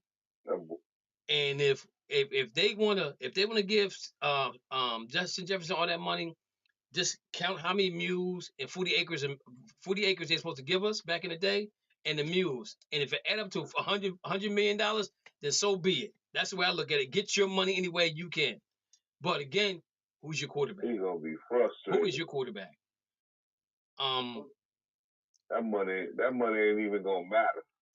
So let me ask you guys a question. Is it more important to pay the wide receivers this type of money, or is it more important to pay defensive like J.J. Watt and Myles Garrett and Aaron Donald? Is it more important to pay them guys that type of money, or is it more important to pay the wide receivers that money? Receivers? I think it's the guy who's the best on your team. Running back don't count no more. So Mo, you said the best. You got to pay the best player on the team. You play the best players that make the most impact. So So my question: Who do you think makes the impact? A defensive end, defensive tackle, or wide receiver? Both. Defensive tackle. I say defensive tackle. They all matter. I said both. Rich, what do you think? I mean, I'm with Mo. I think that you got to pay your stars. Like if it's your middle linebacker is your guy, then you got to pay your middle linebacker. You got to pay the anchors on each, at each level. You got to pay them. Okay, Curry, what's your thoughts? I can agree with you on that one. I think you got to pay those edge rushers the money and the reason I say that is because the wide receivers, so many of those wide receivers are found in the second and third and fourth round. You don't find edge rushers that's dominant in those late rounds. So if you got one of those guys, you better hang on to him and you better go ahead and pay him, and because otherwise you're not going to have much of a defense. But those wide receivers, I think, I don't want to say they're a dime a dozen because that's the wrong term, but I just think you can find a wide receiver. And I take the Pittsburgh Steelers, for example. They can always find wide receivers and they can always find linebackers. But they don't know what to do with them, huh? No, they done well. So the reason why I asked this question, the reason why quarterback be trash. Wait a minute, Lou, what's more important, the defensive tackle getting paid or wide receiver, or defensive end? Wide receivers. Okay, now I go wide receivers. and I'm gonna tell you why I'm gonna say why I think the defensive tackle or a defensive lineman or whatever should be paid more than a wide receiver. So name me the best wide receiver other than Randy Moss that played with Tom Brady. Wes Welker. Wes Welker. That's not involved because that was a system. That was a system. Wes Walker. Anybody else? Terry Bradshaw built his career off receivers. Anybody else? He He did. was trash when he didn't have no receivers. Wait a minute. I agree with Dana. Wait, let me finish saying. So Tom Brady, Antonio Brown. Antonio Brown. Antonio Brown. There you go. He did play with a bunch of guys. Kansas City Chiefs last year won the Super Bowl with the receivers dropped the most passes during the season. No, they still got Travis Kelce.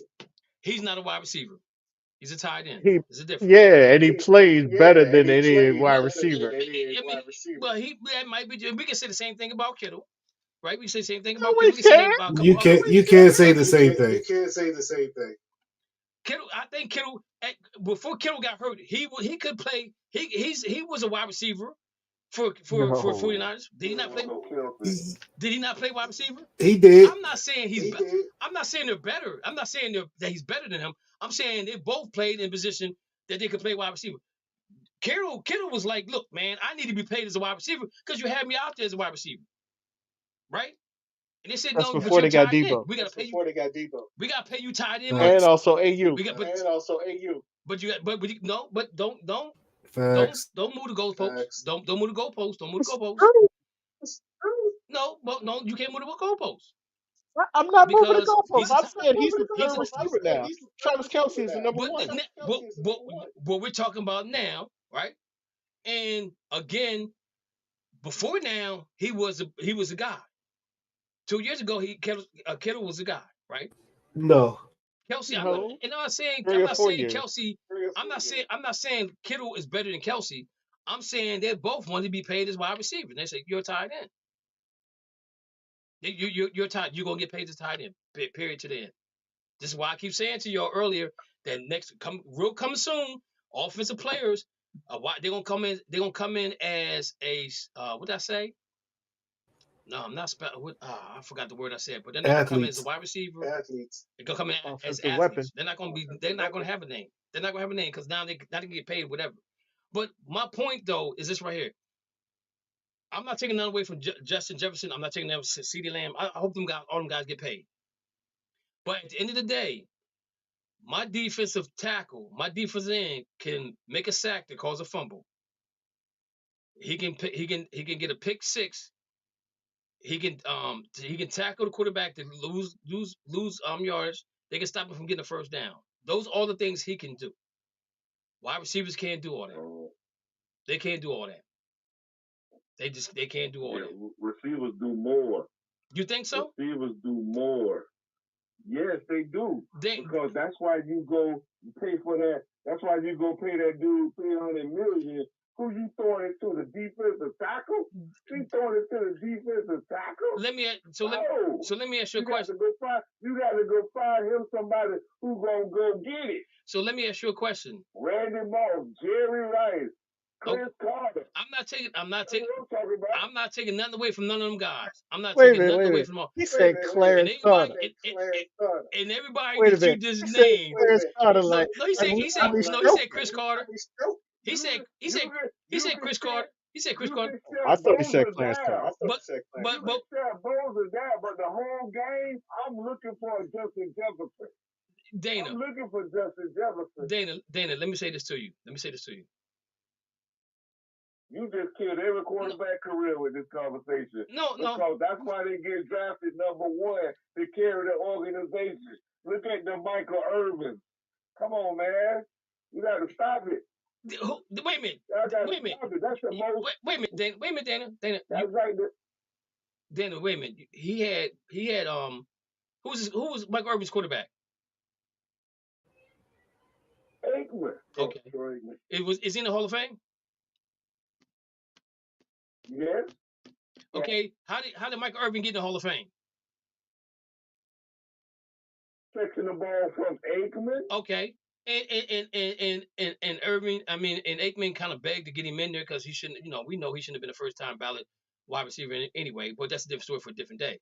But what I'm saying to you is this right here. Other than in my opinion, what's the wide receiver for the 49ers? What's his name? Jerry Rice. No, the one plays now. Come on, help me out, Rich. Debo. And Montana. So you can't even remember the defensive end. Wait a minute, Dana. Dana, wait a minute. You can't. Debo Samuels is an athlete. He can play running back. He can play quarterback. He can play tight end. He can play wide receiver. He can do it all. He's versatile like that, right? I don't know. And I'm not saying other teams don't have it, but the only other player that I know maybe that he's not even close to him right now is Cooper Kupp. He's not even close to Debo, right? Justin Jefferson don't. Justin Cooper Kupp made Stafford. Huh? Then they. It was like sometimes in the Super Bowl with the Patriots, you didn't hear nothing from Donald. But you heard from Cooper Kupp. What? Dana, wait a minute. Hold up, Dana. Hold up, Dana. Wait a minute, Dana. Hold up. Time out. I'm gonna get ready to come back to what I'm gonna say. But Dana, do you realize that Aaron Donald made the tackle on San Francisco, right? To end the game. He made the tackle on Joe Burrows to end the game. Do you understand? Do you see what I'm saying? He ended the game with that. You know why this conversation don't make sense? Yeah, I'm listening. I'm gonna tell you why this conversation don't make sense. Because if you look at the draft, when the last time a defensive end or linebacker went in the top 10? They don't do it, man. What are you talking about? Just this year. Myles Garrett went number one. What just happened in the draft? Wasn't this year? Oh, he's right. He's right. And this year was the top 12 offenses. Dana, listen to me. You talking about this year? If you go back to the draft, you go back to more drafts. You have. Come on, Dana. Myles Garrett. Bosa went number two. Bosa, and then Aaron Donald. Come on, man. Stop it with that nonsense. Yeah, Myles Garrett. When's the last time? When's the last time a wide receiver went number one? He went number one. When's the last time a wide receiver went number one? It's never happened. I mean, number one. I'll wait. It was throw me the damn ball. I'll wait. Oh, Calvin Johnson. No, Calvin Johnson was number 3. Calvin Johnson, how long ago was that? He was number 3. How long? The last 5 years, receivers went first. All the LSU receivers went first in the first round. They went number one? What are you talking about, man? They went number one? I told you the last one that went number 1. Dana. First round over defensive ends and linebackers. Who was it, Mo? Deshaun. Dana, wait a minute, Dana. Dana, let me ask you a question. Are you telling us that there's a wide receiver that went number 1 in the draft? I just told you that. I said they in the top 5. You name me 5 defensive ends that went in the first round. You can't do it. But I can name 5 receivers that went in the first round. I can give you 5 right now. Yeah, me too. Nick and his brother. Both of them. Wait a minute. Myles Garrett. Matthew, Mario Williams went number 1. Just pick any year you want Aaron to, man. Donald. Please. Just pick a year. Aaron Donald was number 10. Just pick it. Mario Williams. Pick. Because he was late. Dana, Matthew, do me a favor. Yes. Pull up any draft year you want to. Any draft year you want to. I don't care which one Not it this is. year. Not I this don't year. care. I don't care. I don't care which one you pick. If you want to pick this one, that's fine too. I don't care. I don't care. I don't care. I don't care which one. You just pick one. Didn't Chase Young get All right, we're going 2005. 2005. Give me top five. Give me top five. Top five. We got Alex Smith at number one. Quarterback. Ronnie Brown at number two. What, running back, right? Terrible. Yep. Terrible draft. Terrible. That's by me. Braylon Edwards. Wide receiver. Trash. Wide receiver for the Browns. 1. Yep. He went 3. Cedric Benson. Another running back. Oh, this is a terrible draft. Running back. And Cadillac Williams. Another running back. Oh man. Oh, That's the worst draft ever. yeah. 3 running backs in the top 5. That ain't ever happened anymore. Where you pull that one from, Sandman? This was the draft that Aaron Wikipedia. Rodgers should have been number 1. He was hot. What? Hey, Rich, what draft you got? I didn't pick one. I just was listening. I got one. NFL draft. Let's do. Go ahead. Go ahead, Mo. 1996. Okay. Hey, why you picking on me today, man? Because you started this. You started this, Dana. Go ahead. You picked on me since WNBA. No, I didn't. Go ahead, Mo. Go ahead, Number Mo. 1. Keyshawn Johnson. Wide receiver. Yep. Number 2. Kevin Hardy. Linebacker. Defensive end. Yep. Oh, linebacker. Okay. Number 3, Simeon Rice. Defensive line. Defensive end. Yep. Okay. Jonathan Ogden. Jonathan, offensive tackle. Mm-hmm. Cedric Jones. Okay. Defensive end. Defensive end. Who's the 5th pick? That's number 5. That's fine. So what year was 2 that? defensive ends. Wide receiver. 1996. 1996, Dana. We had to go all the way back to 1996. Oh man, 96. That's me. Now, if you want to talk, when you drafted Simeon, you lost Sapp. Oh my God! Now, see, you trying to? Why are you trying to move the goalposts, man? You trying to move the goalposts You again? lost Booker or Sapp. You lost Hold on. Sapp. Hold on. Wait a minute, Dana. Go ahead, Rich. The 2019. This is 2019. Go ahead. Kyler Murray, number 1. Quarterback. Nick Bosa, number 2. Defensive Quentin end. Williams, defensive tackle, number 3. Number Defensive 4 was Clelin Ferrell, defensive end. And then Devin White Defensive was end. number 5. Devin White. What position he played? He plays linebacker. Linebacker. Now you gonna jump on. You jumping on 2024, right? And now you jumping on 2024. You got a quarterback, a wide receiver, offensive tackle, top 7. This is what you're basing your information off of 2024. Wide receivers went before the defensive guys in this draft. Because that's what their needs was. That's what I'm saying. But you going to draft wide receivers over defensive end. Dana, that's what their needs. Dana, can I ask you? 2022. Wait a minute, Dana. Go ahead, Rich. 2022. Dana, wait a minute. Go ahead, Rich. 2022. Trayvon Walker went number 1. He's a defensive end. Aiden Hutchinson, defensive end, went number 2. Derek Stingley, cornerback. Sauce Gardner, cornerback, and then Kayvon Thibodeau, defensive end, went number 5. Wow. This is 2022. That's only 2 years away. Who went pick number one? Trayvon Walker for Jacksonville. Defensive end. Walker, he don't even play no more, do he? I don't know. What difference does it make? Yeah, he got drafted number What 1. difference does it make, Dana? 3 of the top 5 was Jacksonville, defensive man. ends.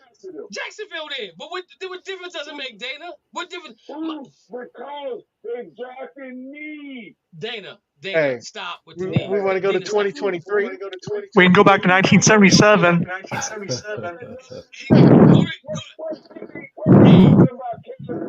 Mo, go to 2023 for him to help him out. Weapons around it. Dana, Mo gonna go to 20. Dana, Dana, wait a minute. Mo 2023. Dana, wait a minute. Mo get ready. He just said that we gonna be trash because he don't have no weapons around him. Dana, So find weapons. Dana.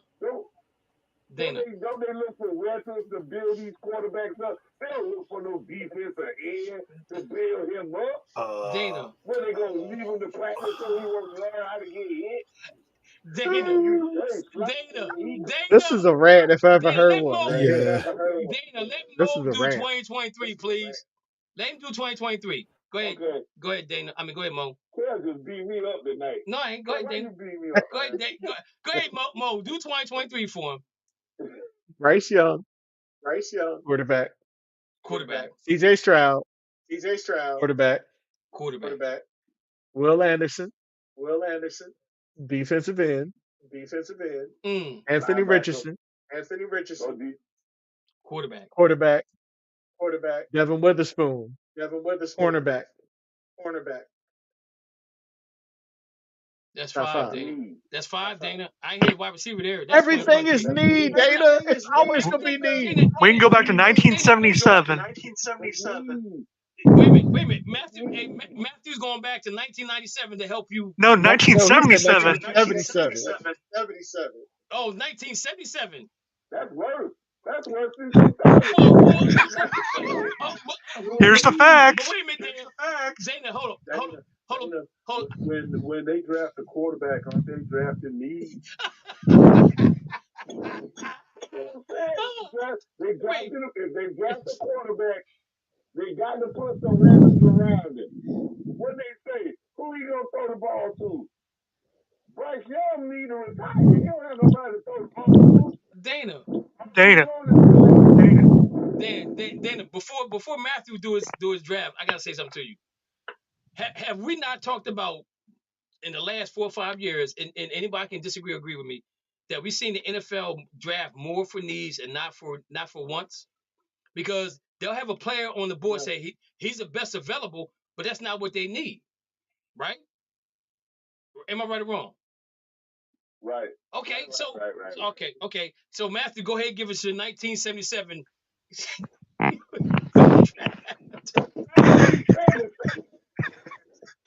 Okay, number 1, Ricky Bell, running back. Number 2, Dallas Cowboys, trade with Seattle. Tony Dorsett, running back.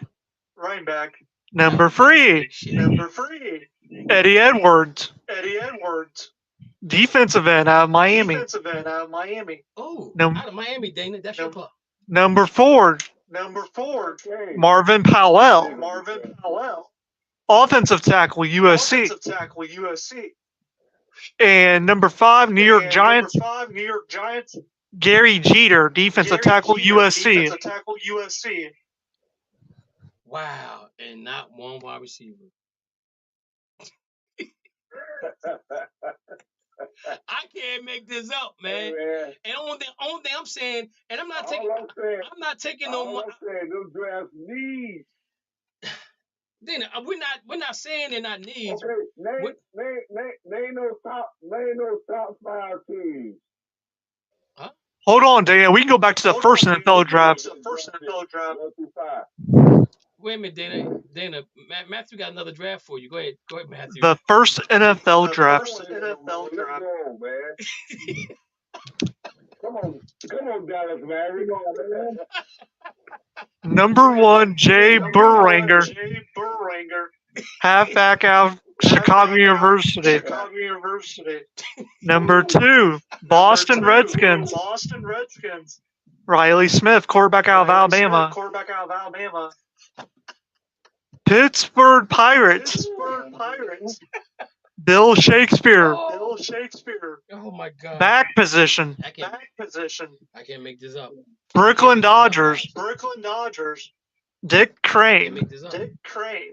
fullback out of Iowa. Can't make this up. And the Chicago Cardinals, Jim Wallens, who was a running back by the time. They called it a wide back, not a running back. A wingback. And Dana, I'm gonna give you the benefit of the doubt on the first draft pick because they probably draft him at that. But when they got there, they said you can play both ways. So you can play wide receiver and be a running back. You can play quarterback and be a wide receiver. They probably could have did that. But then the only thing I'm saying is, right here. Defensive ends, defensive tackles make plays. They can stop you from getting a first down, stop you from losing yards. They can get a pick six. Changers. They can okay. So Curry said game changers.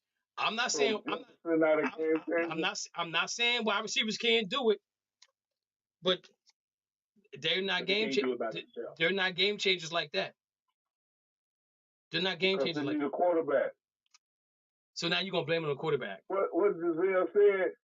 So you're gonna blame. Husband can't throw the ball to himself. So now you're gonna blame. Now you're gonna blame it on the quarterbacks. Dana, stop. I ain't blaming the quarterback. You said they gotta throw the ball to somebody, right? I'm saying the quarterback and the receiver go together like hand and glove. We can bring this guy on. He can help us out. He might help us out down. Now, I'm agree with you on one thing. The Pittsburgh Steelers wide receiver, Les Swan and Stallworth,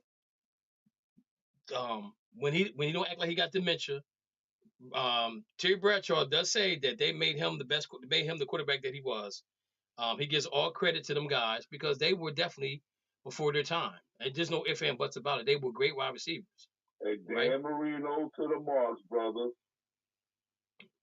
But wait a minute, Dana. I mean, I get they weren't even 6'3". They was 5'9", doing what these 6'3" dudes do.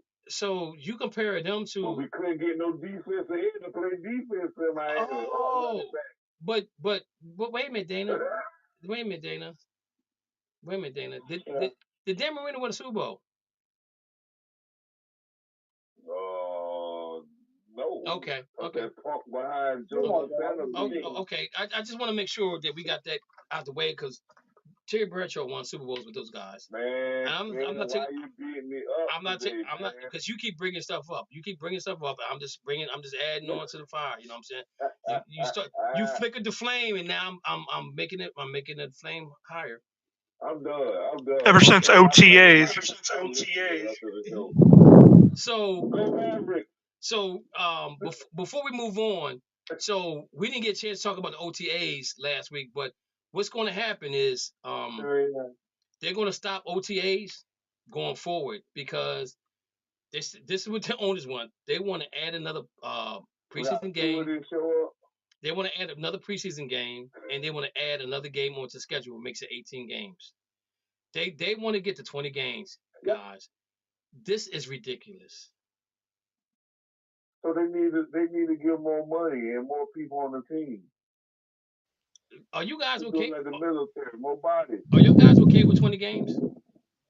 Depends on how it's played out. Let's schedule them. I think they need to consider the health of these guys.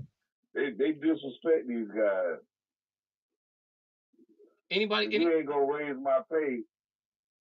They need to take off the salary cap. I'm sorry. Well, the thing about it is, though, Danny, if they get rid of OTAs, then that means they don't have to go to those workouts.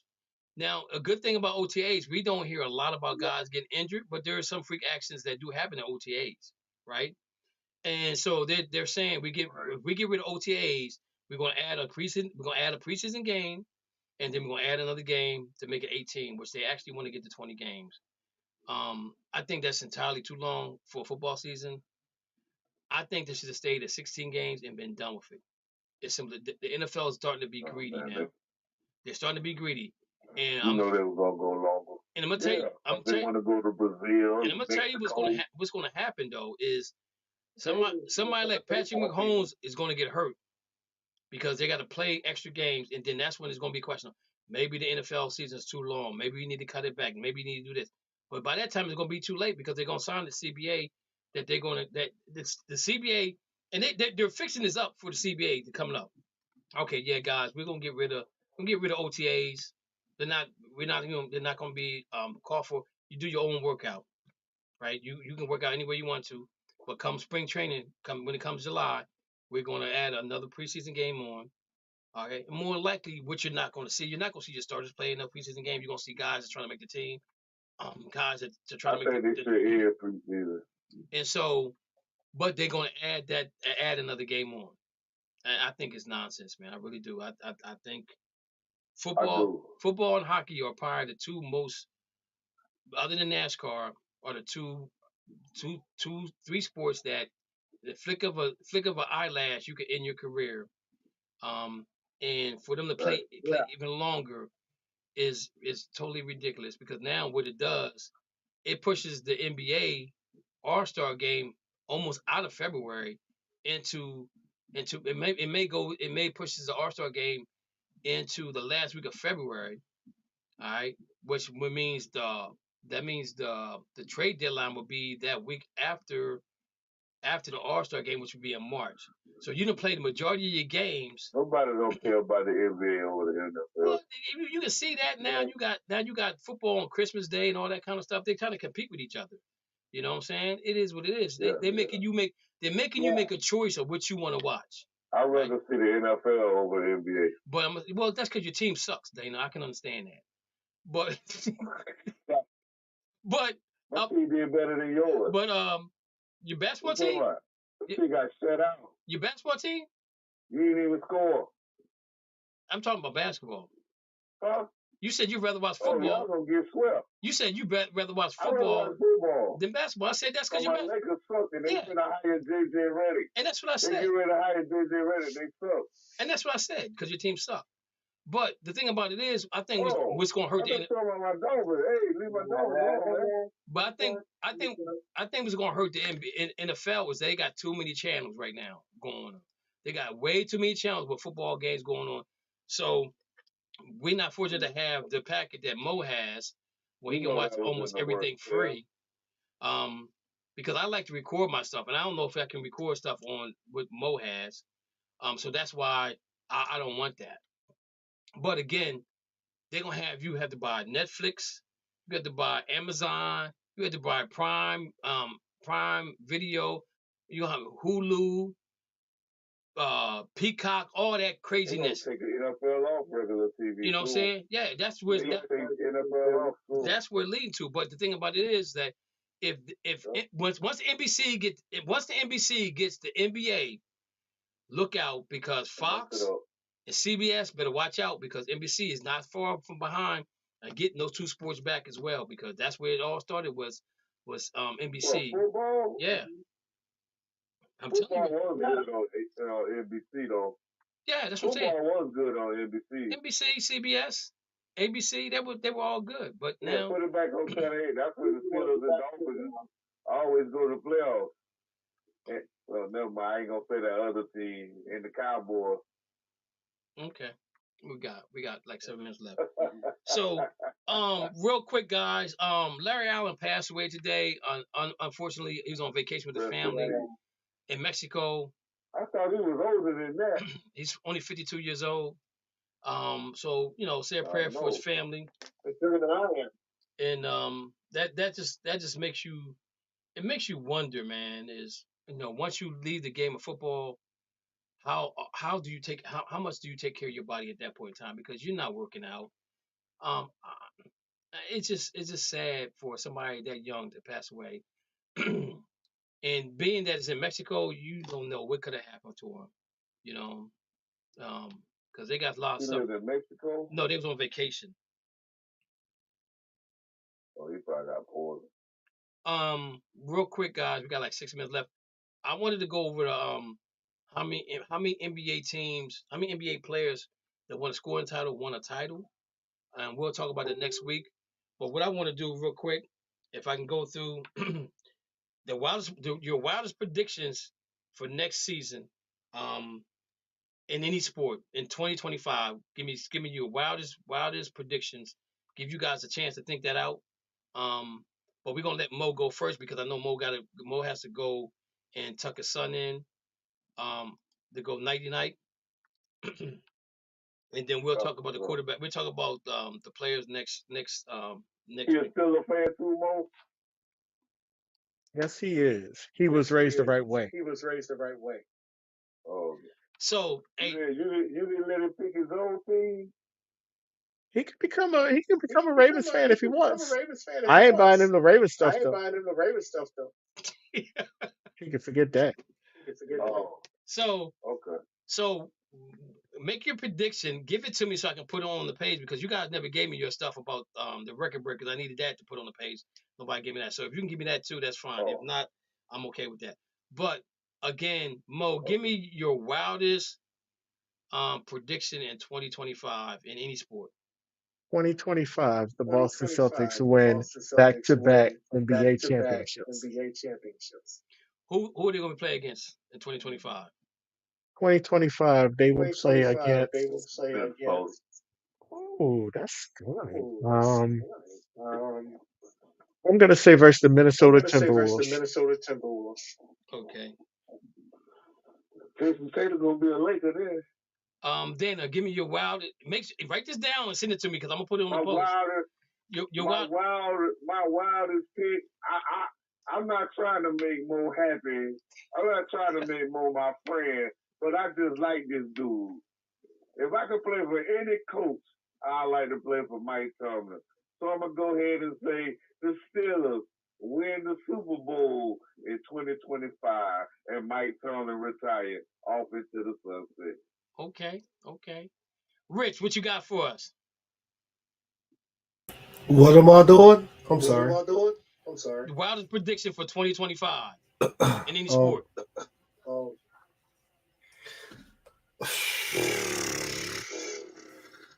My wildest prediction is Kansas City beat San Francisco for a third time, second consecutive for a Super Bowl. Okay. Curry, what you got for us? My wildest prediction 2025. Man, that's a year away from now. Good Lord. I would say, I'm gonna be a homer and say the Dolphins are gonna break their own record and go undefeated. Okay. Matthew, what you got for us? I got Washington beating Penn State down to the wire in November. 28-10. 28-10. At Happy Valley. That's not down to the wire. That's a blowout. That's the point. Washington Huskies beat Penn State 28-10 in Happy Valley in 2025.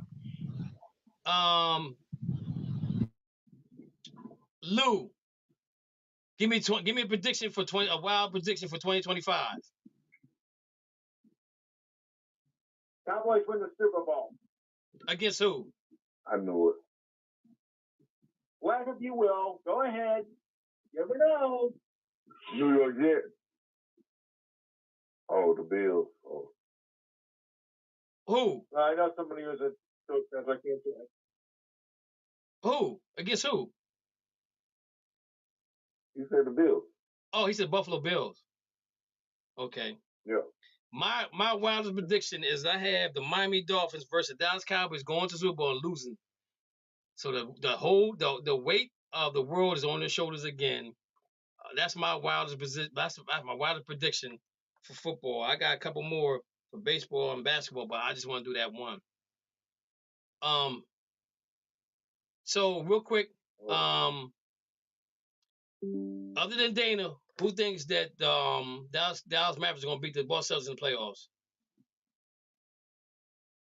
I mean, in the championship. I do. Okay, that's 2. Thanks, Curve. Hey, man, we see the Boston Celtics crash and burn every year, man. Oh, I can't wait till this thing pops off, boy. I'm just gonna sit back and wait. That's all I got to say. If Dallas wins Thursday, it's over. Dana, that means it's just gonna go 7 games. In my opinion. Put that on the board. Put that on the board. So are we not having a show next Monday? If Dallas wins Thursday, it's going to be a sweep. You done lost. Okay. I'll put it on the board. You know I done lost my mind, kid. You know I always talk crazy. Yeah, we're having a show Monday. Game 2's on Sunday. Yeah, the game 2's on Sunday. Really? Yeah, it's on my. Yeah, there's not game on a Monday until my birthday. So you go Friday, Saturday, and Sunday. If the series goes to 5, it'll be on Monday. Why is it on Sunday instead of Saturday? And then it goes Sunday to Wednesday. Why is it so many days? 2 days. So it goes from Thursday to Sunday. Yeah. Sunday to Wednesday. If it ends in 4, it'll end on the 14th. If it ends on 5, it'll be on June 17th. Jason Tatum in trouble. We wouldn't have a show on June 17th. Yeah, we don't. It's what we at here? It's I'm hating for Lincoln Mason.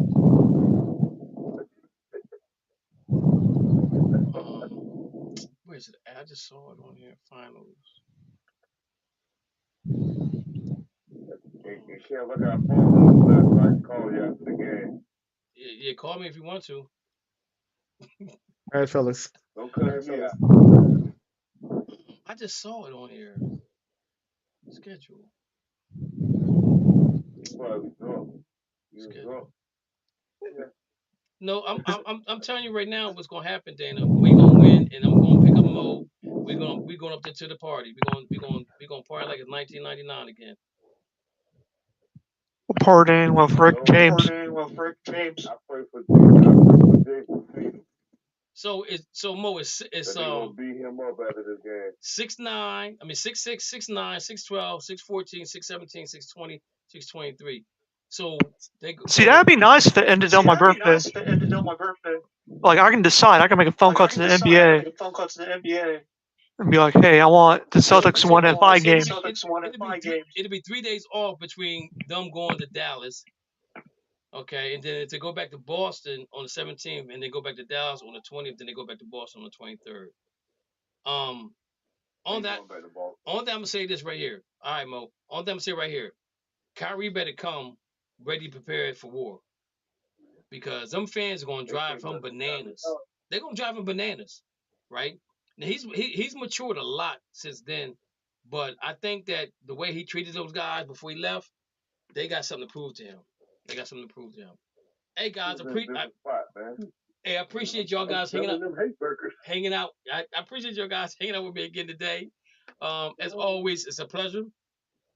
We'll be back next Monday. And hopefully Danny comes up with something. You smell them 8 burgers? Yeah, man. I'm flame them too. Oh, so then I got your note up here on the board. Kevin, my dude. So we'll see how this thing goes. Hey man, I appreciate you guys hanging out. Hey Rich, I'm glad you're feeling better, man. That COVID ain't no joke, brother. Feel better, Rich. Ain't no joke. Yeah, I'm better. I'm back up and around. I appreciate it. Okay. All right, guys. You guys have a good evening. Good to have you back. You guys have a good evening. And before I leave, I want to wish my wife a happy anniversary.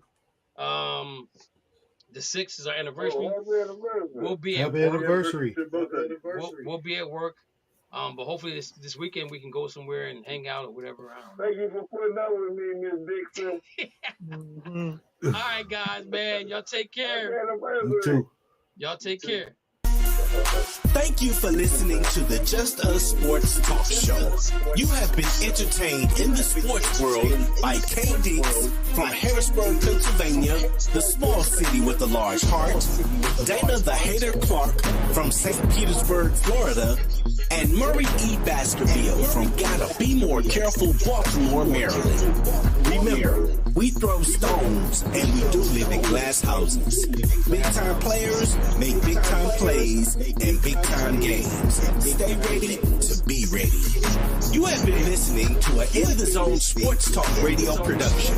Remember, you can hear us again on star107fm.com on Saturdays from 11 a.m. to 1 p.m. Eastern Standard Time. Be sure to download the Try 99 TV app on any smart device and subscribe to In the Zone Sports Talk Television. The cost is $4.95. Thank you in advance for your support.